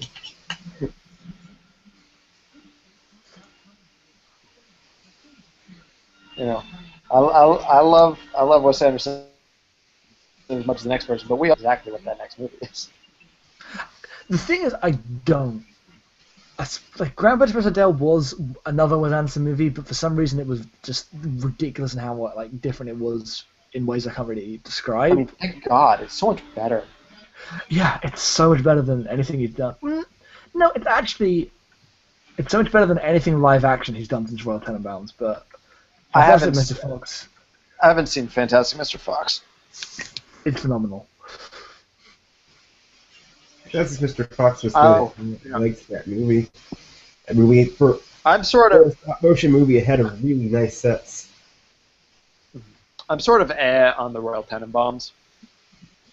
I liked it, but I didn't love it. It was one of those films that I like. Oh, this is new Enjoy- stuff from Inside Out. This is new stuff. I enjoyed the Royal Tenenbaums, but I only fell in love with it in like the final 30 seconds. Yeah, that happens sometimes. I saw this movie called Monsters Club a few years back. It was at the Japan Coast Film Festival in New York. Oh, that movie's good. And it's a 65-minute movie, and for the first 62 minutes, I was like, eh. And then in like the last 3 minutes, it did something that it didn't, that sort of cinched, it made the whole thing work in a weird way. And so I went from not liking the movie and like being like, I would never recommend this to anyone, to being like, you know what? This is a fucking movie worth seeing just because of what those last, and out of context, those last 3 minutes are really fucking weird. Mm-hmm. But like the way everything builds up to it, it's just really fucking interesting movie. Mm-hmm. I don't know that it's ever gotten a release in America. It probably won't. If it hasn't, it's not that kind of. It was pitched as like a ghost story about the Unabomber, basically. Yeah.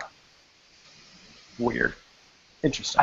I feel similarly to when I first watched Super. Like the first 90 minutes, I was like, "This is good, but sure, bit nasty, but that's okay."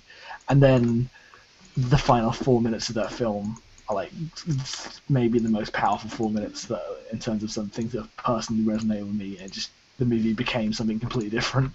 It was that's one of those for me. I get that.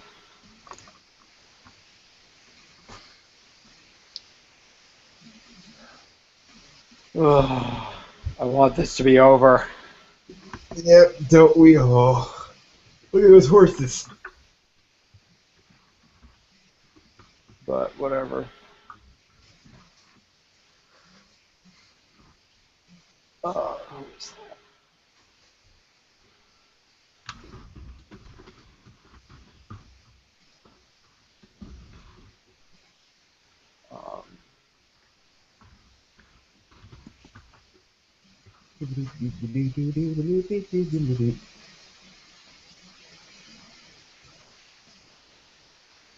My. Nightcrawler won best first at the Indie Spirit Awards, which I was happy about. 'Cause I really like Nightcrawler. It blows my mind that movie was a first film. It just totally blows my mind.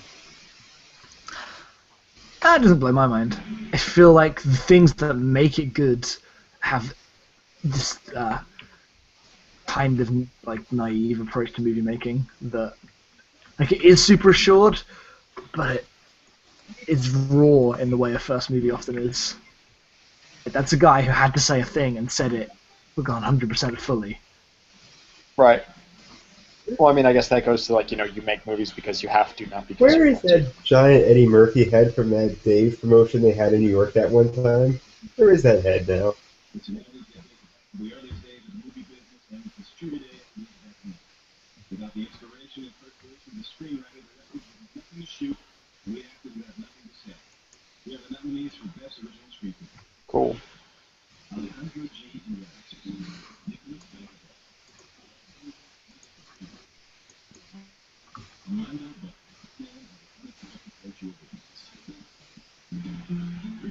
You know what movie also had a really good screenplay? The Lego Movie had a really good screenplay. Just putting that out there.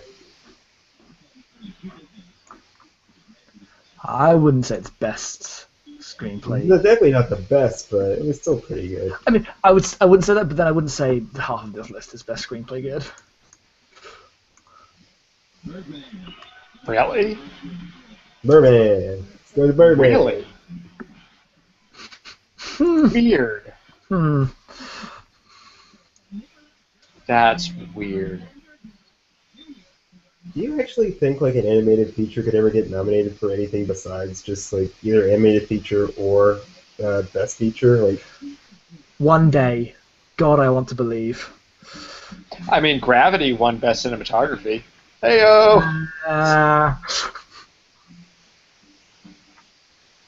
Do you know what I would have nominated for best screenplay?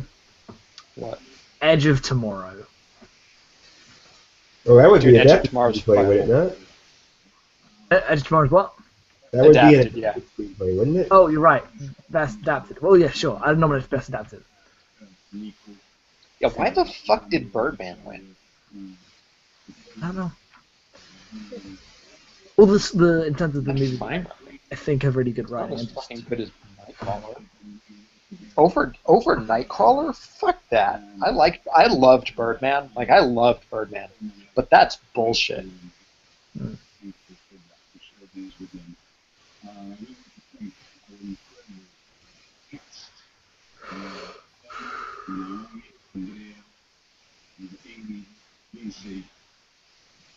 Mr. Norton, Sack, and the maestro of maestros, Mr. Michael Keaton. Michael Keaton's just like, fuck you, chewing gum. Fuck this, I don't care. The producer, and I want to thank the great support from Arden Milch and Brad Weston from New Regency, and all the team, Nancy, Emily, and Claudia Lewis, and Steve Galula. Thank you very much. I wonder if that sets a precedent for the way they felt about that movie. Birdman. Yeah. Really, really liked it. I think it could win Best Picture, but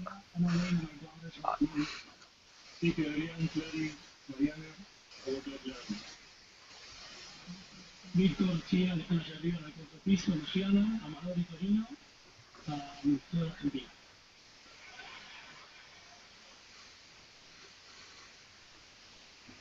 The closed captioning simply says "speaking foreign language." Really? That's awesome. I'm telling you, man, if you've never watched a live show with closed captioning on, it is a trip. It really It's is. interesting because when I silence the TV, closed captioning turns on, but as soon as I turn it up, closed captioning disappears. I have the sound on right now. I just have the closed captioning just as like a catch-all or whatever. But someone's out there right now like typing this up like a second or two after these people say these things, and like you're just watching them type. Sometimes make errors, sometimes go back, or sometimes having to just guess at what they heard because they legitimately can't tell. It's fantastic. it's great. I love live closed captioning. I believe there was one time we were like, this person should be rewarded for their kill skill, and I was like, did that just say kill skill? So here are The best kill skill. the best adapted screenplay. Jason Bull. Oh man, if American Sniper wins this, it's gonna be quite interesting. I'm fairly sure that's not going to happen.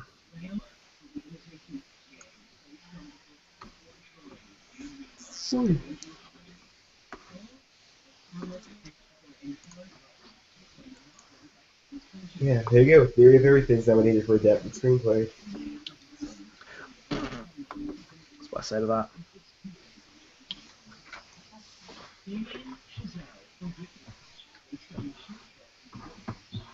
which is bullshit because the short film Whiplash was actually just from the. Okay, was cool. just like it a wasn't. thing- It wasn't American Sniper. It was just like a thing he made to like from the film, right? Yeah, Oh, he man. took a scene from the feature and made it into a short so he could get money. Yeah. So it really should have been Best Original, but that's fine. As long as it wasn't fucking American Sniper, I don't care. Well, one. It would have been weird.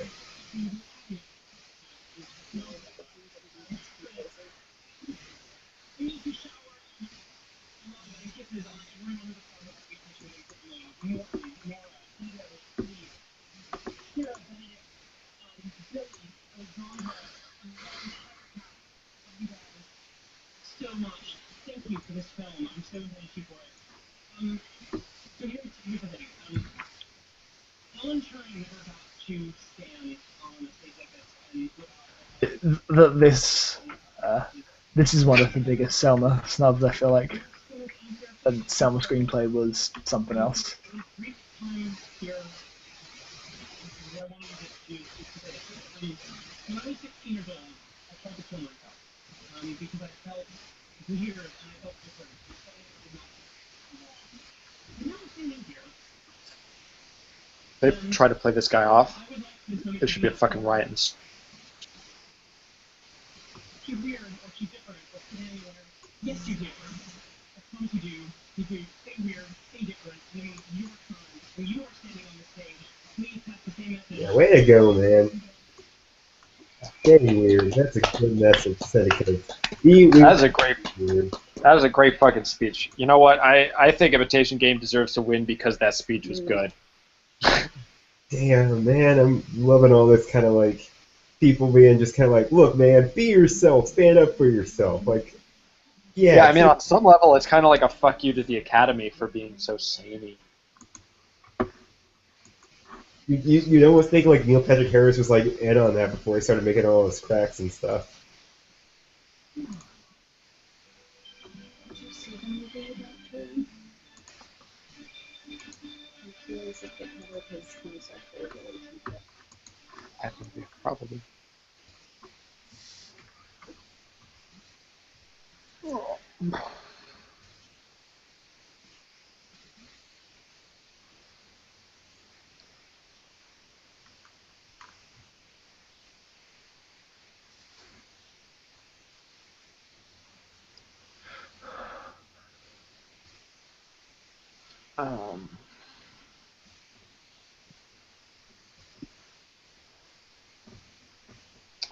Yeah, that one surprised me. I did not expect the Imitation Game to win that. But whatever.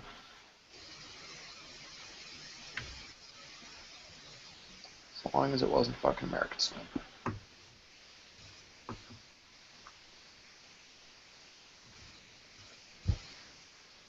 Do you think that some of that song would be as popular if it wasn't used in Inception?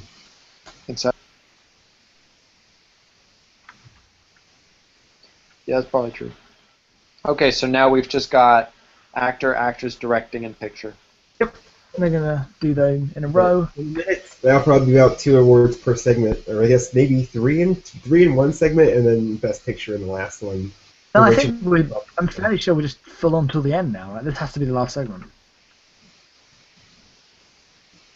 Yeah, I don't know. I don't know how hard set they are on ending at midnight.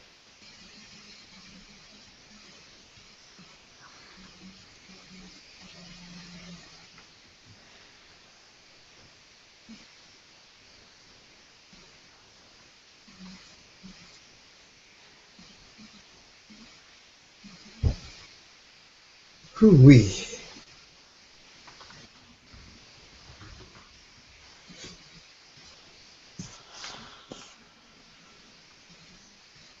Oh, sweet! I have half the Swedish Fish left.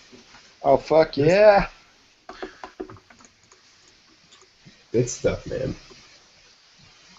I am like in romantic love with Swedish Fish. They are the best. I've developed a new passion for Australian licorice. But the thing is, I don't actually like it. I just like eating it. Like, I don't really. That's where I stand with Fig Newtons. I hate Fig Newtons so much that I adore them. And it's so weird, but my god, they're the worst ever, but I can't stop eating them. They're great. Yeah, right. You just put it in your mouth, and you're like, this is awesome. I hate It's this. like sand wrapped in sawdust. Like, that's what it tastes like, but you have one and you just gotta taste it again. Yeah, right. It's such an incredulous flavor. Yeah, that's sort of how I feel about them. And so, fortunately, they apparently went on sale at Dwayne Reed yesterday. So my guilty pleasure. It's not even pleasure. My guilt. It's just guilt. Um, it's cheaper now. So thank God. Please be the end. Just want this to be What would over. it be like to actually own an Oscar?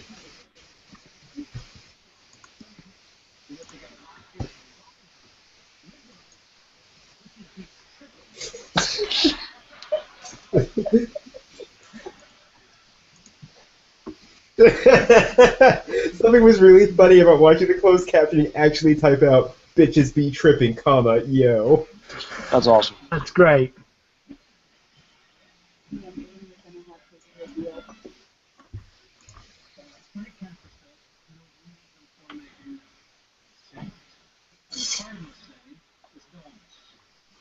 Nominees for Best Director for anything but dark.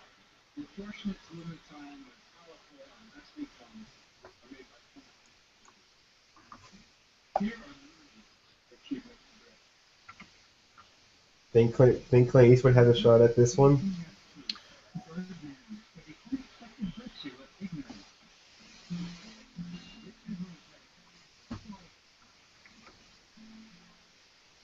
Leonardo, Foxcatcher. Wes Anderson for No, it's gonna be Wes Anderson. Calling it now.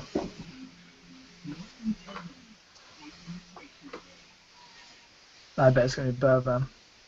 This will be an interesting one. Wes Anderson. Here it comes. Oh snap! Prove me wrong. Interesting. The Western. Birdman. Interesting. Well, that means Birdman might take Best Picture. That's depressing. And I love Birdman, but I don't want it to take Best Picture.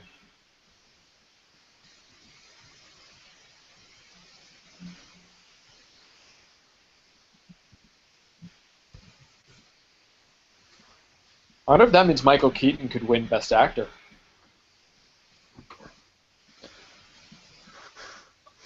If they're on a Birdman kick already.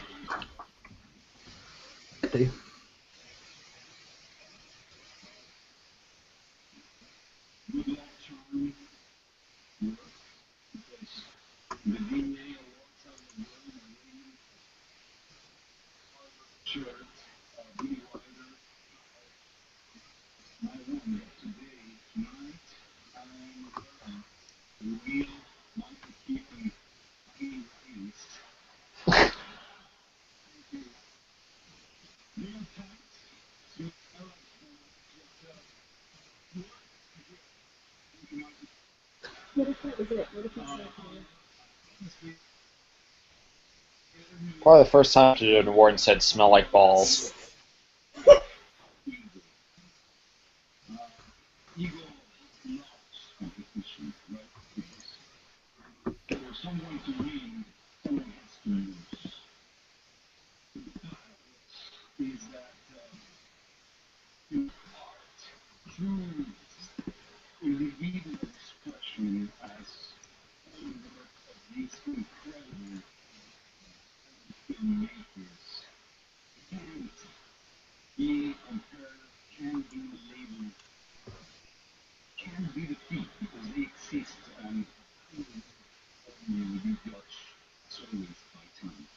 So, and, I was very thankful and grateful, totally honored by the Academy, which I think with this incredible recognition, which I have it here because I work with three actors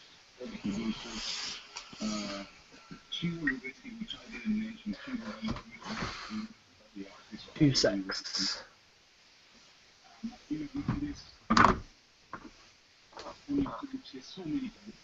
Are you wearing that's when he gets back. Was he wearing a? Is that one wearing a Jet Set Radio shirt? Hmm? It looked like Alex was wearing a Jet Set Radio shirt. I asked him about that when he gets back. Be a good thing to wear at the Oscars.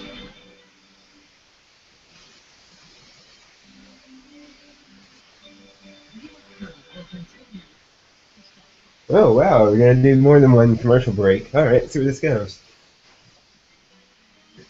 Ugh. Just keep going on and on and on. So yeah, I guess the next one we'll have, and then Best Picture Yeah, I will be think another we're one. gonna do actor and actress in one go. I hope so. Yeah, well, apparently some people were complaining that Eddie Murphy wasn't funny, and it's like he doesn't always have to be. Yeah, I mean, you know, he's frequently not. I don't know. But yeah, there's just 3 more. But I mean, that probably means Birdman. Your bet's on Birdman at this point. I mean, usually the director takes it. Not always, but usually.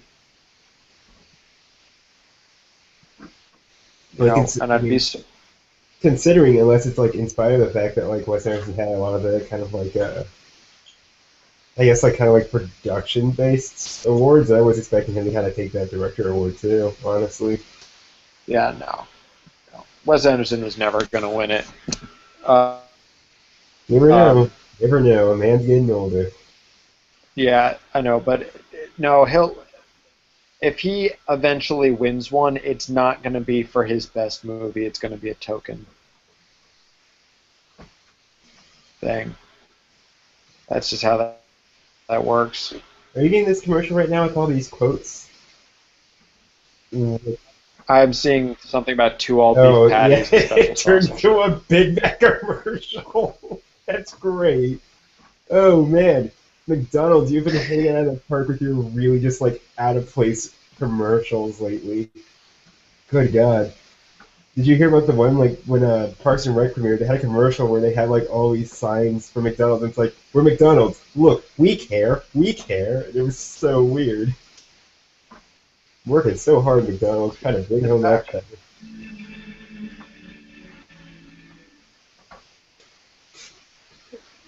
In places you've seen countless times become strangers again, when you're afraid to so much as blink, lest you miss a single moment. That's when you know you're witnessing an extraordinary performance. This year, 5 actors lifted the lid of expectations. Bullshit. So here There were are at least 4 people who deserved a fucking nomination who didn't get one. I thought they had extended the nominations for most of the things from 5 to 10, didn't they? I can see close friends. And most of my friends look, they feel the moment. That's why they're those. They work. Or John. Or Coach. And I like watching Steve Carell get old. What do you think of American Sandra?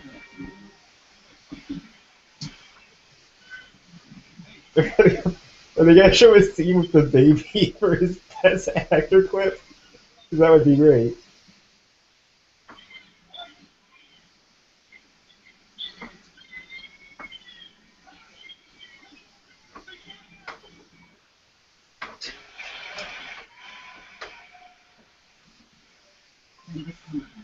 The invitation day.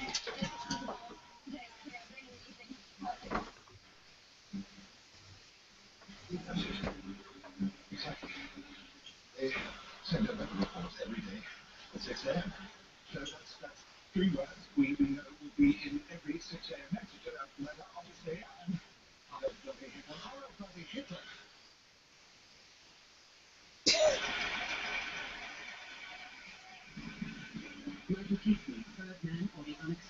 cute kittens.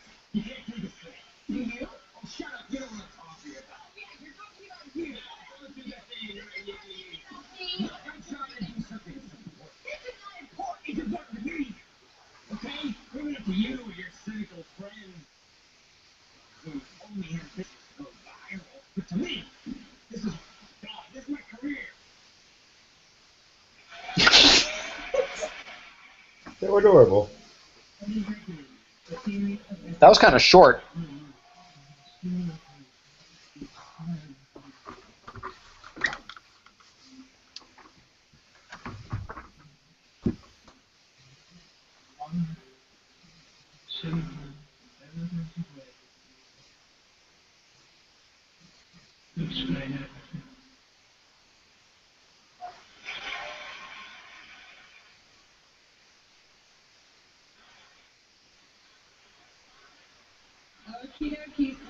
It'll be interesting.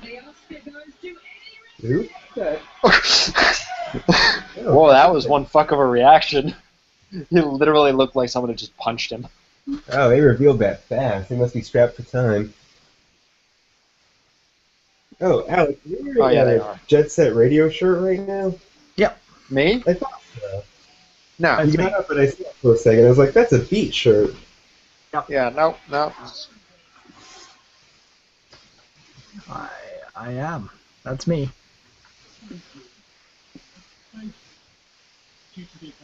Aw.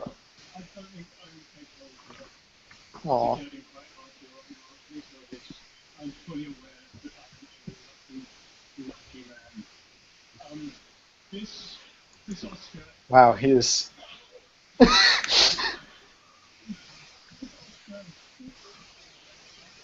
Yeah, what is so real and what actually he's saying, this Oscar? Around the globe, battling odds. It belongs to one exceptional family, Stephen, Jane, Jonathan, and 14 children, and I will be its custodian. And I promise you I will look after him. I will polish him, I will answer his beck and call, I will wait on him. But I will not be here for this extraordinary group of people. My staggering partner in crime, Felicity Jones.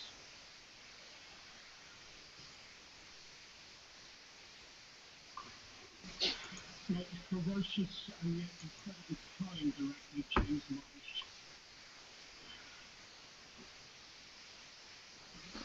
Working title, Focus, Lisa and Anthony, Nina, and my ingenious team of Dallas, Josh, Jean, Jason, Alan, Carl, Lee, and Carrie and Dick. Now, Brandon, please, this is so extraordinary. I just want to thank you, Hannah, my wife. I love you so much, man. So, would you guys try and memorize your list of people you want to thank before you go up, or would you just wing it if you actually got up there? You gotta memorize it beforehand, or else you fucking forget your wife's name like Christian Bale did. Yeah, like 3 years ago. It's fucking hilarious. That's amazing. Alright, cool. So yeah, so that means they'll probably do one more commercial break and then they'll do Best Picture. That's what I figured. Did I miss Best Actress? Well, no, they're doing Best Actress now, and then they're Okay. going to do one more. No, because they had a woman who's Best Actor.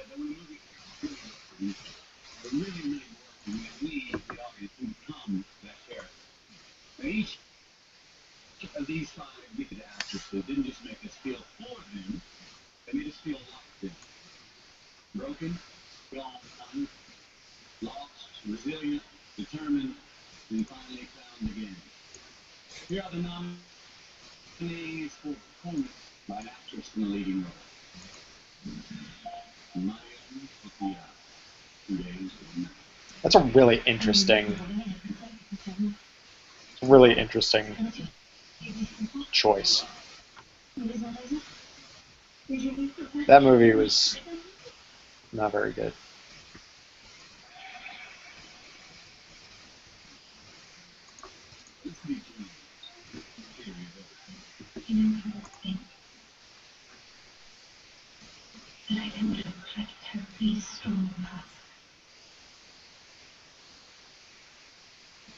And I know him. And he knows me. We're going to find this endless together. With us.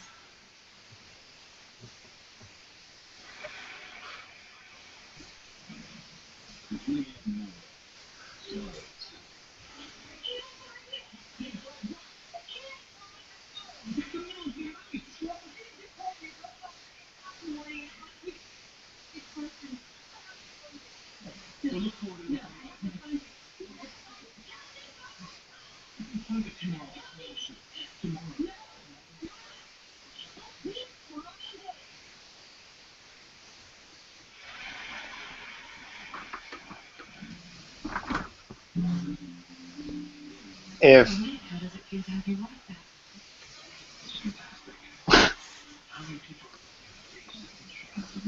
And then it's really something.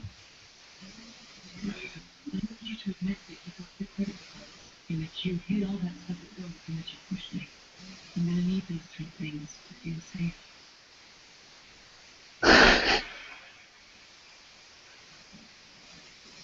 if Julianne Moore doesn't win, literally everyone in existence is going to lose their Oscar poll.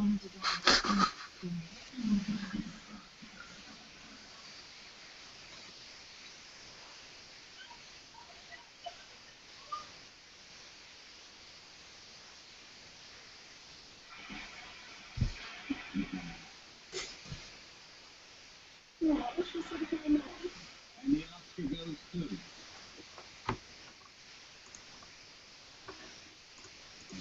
Julianne Moore still out.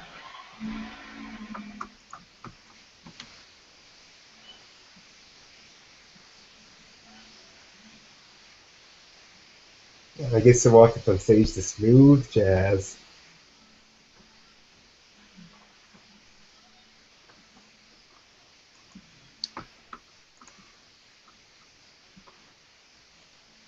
All right, I should update the post. Probably.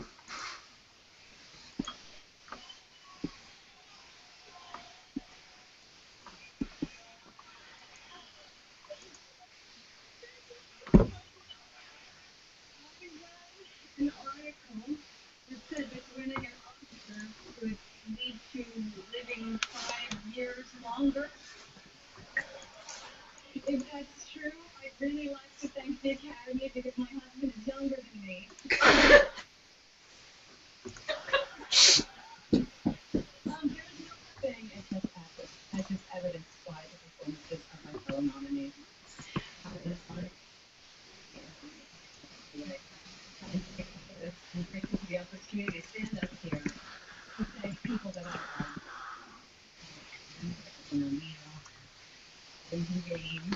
Lindsay Vane, Josh Lieberman, my family, my grandparents,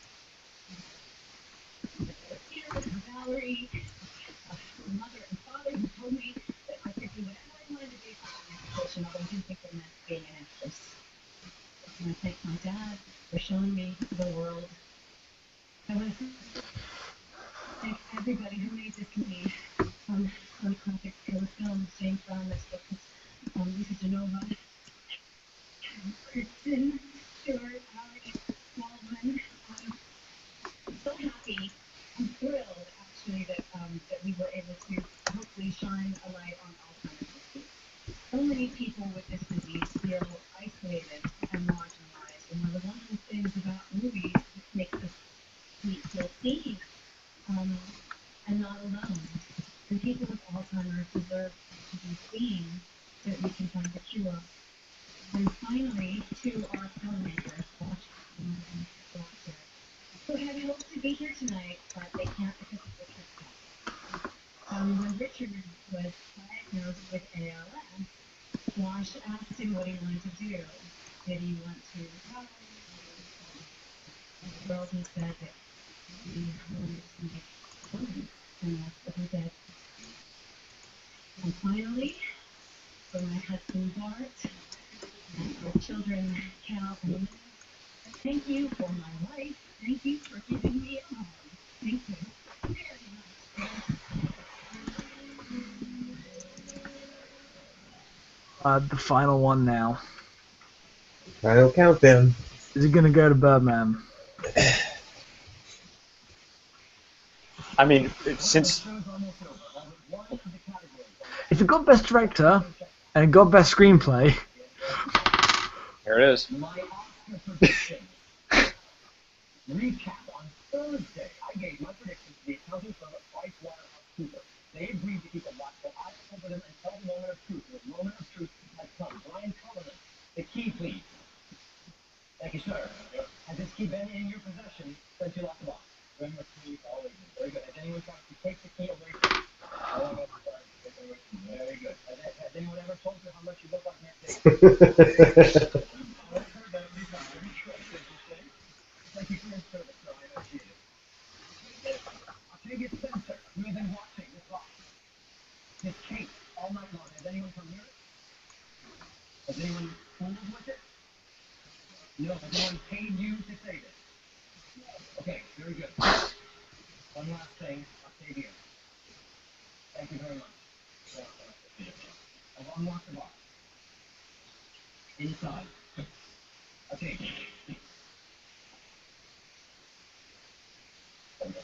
Inside. Click. I will now read my predictions to you. I, Neil Patrick Harris, hereby predict that after J.K. Speed, not text, happened, I will intentionally mispronounce Chiwetel Ejiofor's name to bring public awareness to the proper pronunciation of Chiwetel Ejiofor's name. The foreign somewhere from Poland, play off and back off. During Patricia Arquette's Norma Ray moments, Meryl Streep will suddenly realize she's on the page. The cinematographer will win against Pierre Earn Joke for Dope. Terrence Howard will be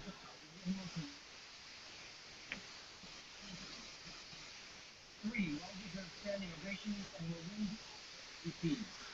Travolta will be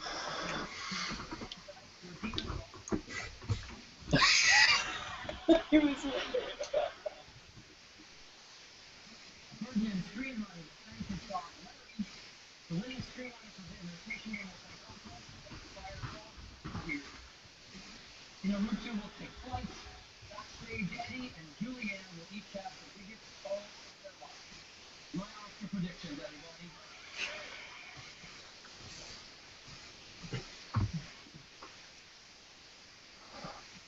And now to present the award for Best Picture, please welcome two-time Academy Award winner.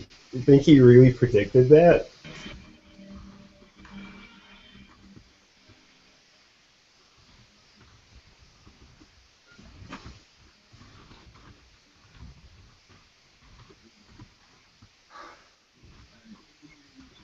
It's about the movies themselves. It doesn't matter what they cost to make or how much they made at the box office. It's about the power of their storytelling and the power of their ideas. Only one of tonight's nominees will win the Oscar for Best Picture, but they will live on because they touched something in all who saw them. Here are the nominees for American Sniper, Birdman, or The Unexpected Virtue Magnus.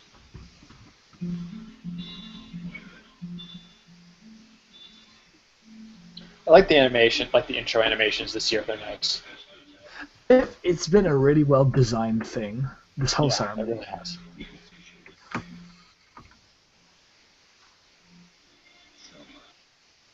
And it's sort of like minimalist, so much criterion sort of presentation is really in these days. Yeah, yeah, right.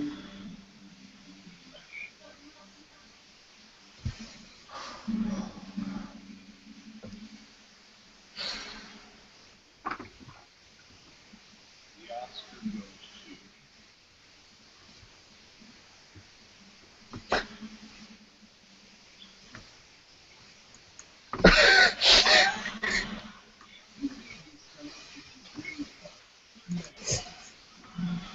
Nah, I'm not happy about that. weird delivery.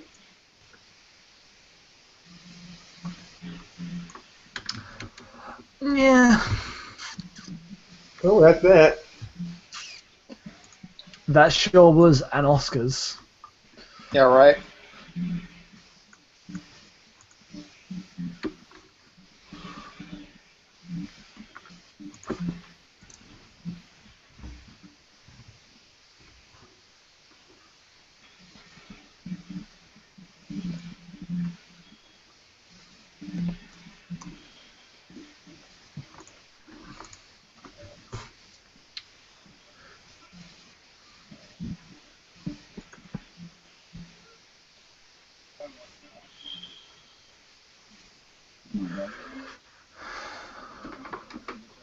English speaking attitude. Maybe next year the government will inflict some immigration rules to the academy. Mexicans are rather suspicious, I guess. I want to thank so many people that have to Arnold, Weston, again, I think thank you very much for believing in this crazy idea. All the people that were before, behind this sport, I mean, behind this film, it was really curious because the idea was really crazy. The script that started with a middle-aged man with you dressing room, cross-legged, floating, and go anywhere. And we are here. I don't know how that happened, but it happened. And anyway, I just really want to thank everybody. And I want to thank Christina, my kids, Emma and Joe. I want to thank our agents, Brian, Rob, Beth, everyone who helped get this movie made. It's amazing. She's reminding me of my wife.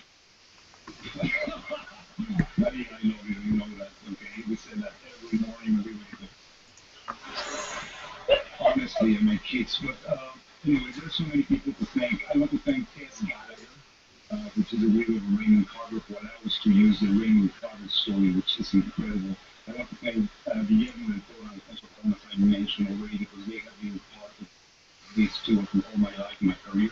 And I don't know if you have something to say. I just want to take the opportunity. Michael, I want to say Michael not the cast, but Michael was the guy who really, this has been a tremendous experience. This guy is as bold as bold can be. And it was just a tremendous honor for me to take the be here with my kid. It's just very fun. Thank you very much. Finally, I just want to I want I want to I want to dedicate this award for my fellow Mexicans, the ones who live in Mexico. I pray that we can find and build the government that we deserve, and the ones that live in this country who are part of the latest generation of immigrants in this country. I just pray that they can be treated with the same dignity and respect of the ones who came before and build this incredible immigrant nation. Thank you very much.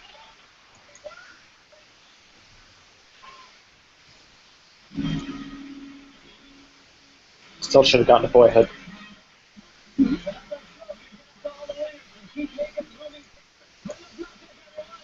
Buenas noches. Well, y'all, it's been fun. Yeah, that was an Oscars. It was unsatisfying at the end, but when aren't they? Well, is it that But last at least year? we had each other. We did. God, I can't think of anything worse than watching the Oscars on my own. How many people stuck with us at the end? Anybody? Oh, we have one at the moment. We had three a couple minutes ago. Well, we were, yeah, I know. Well, it's over. Like, whatever. Yep. We have to. Everyone's going to bed because stuff happened.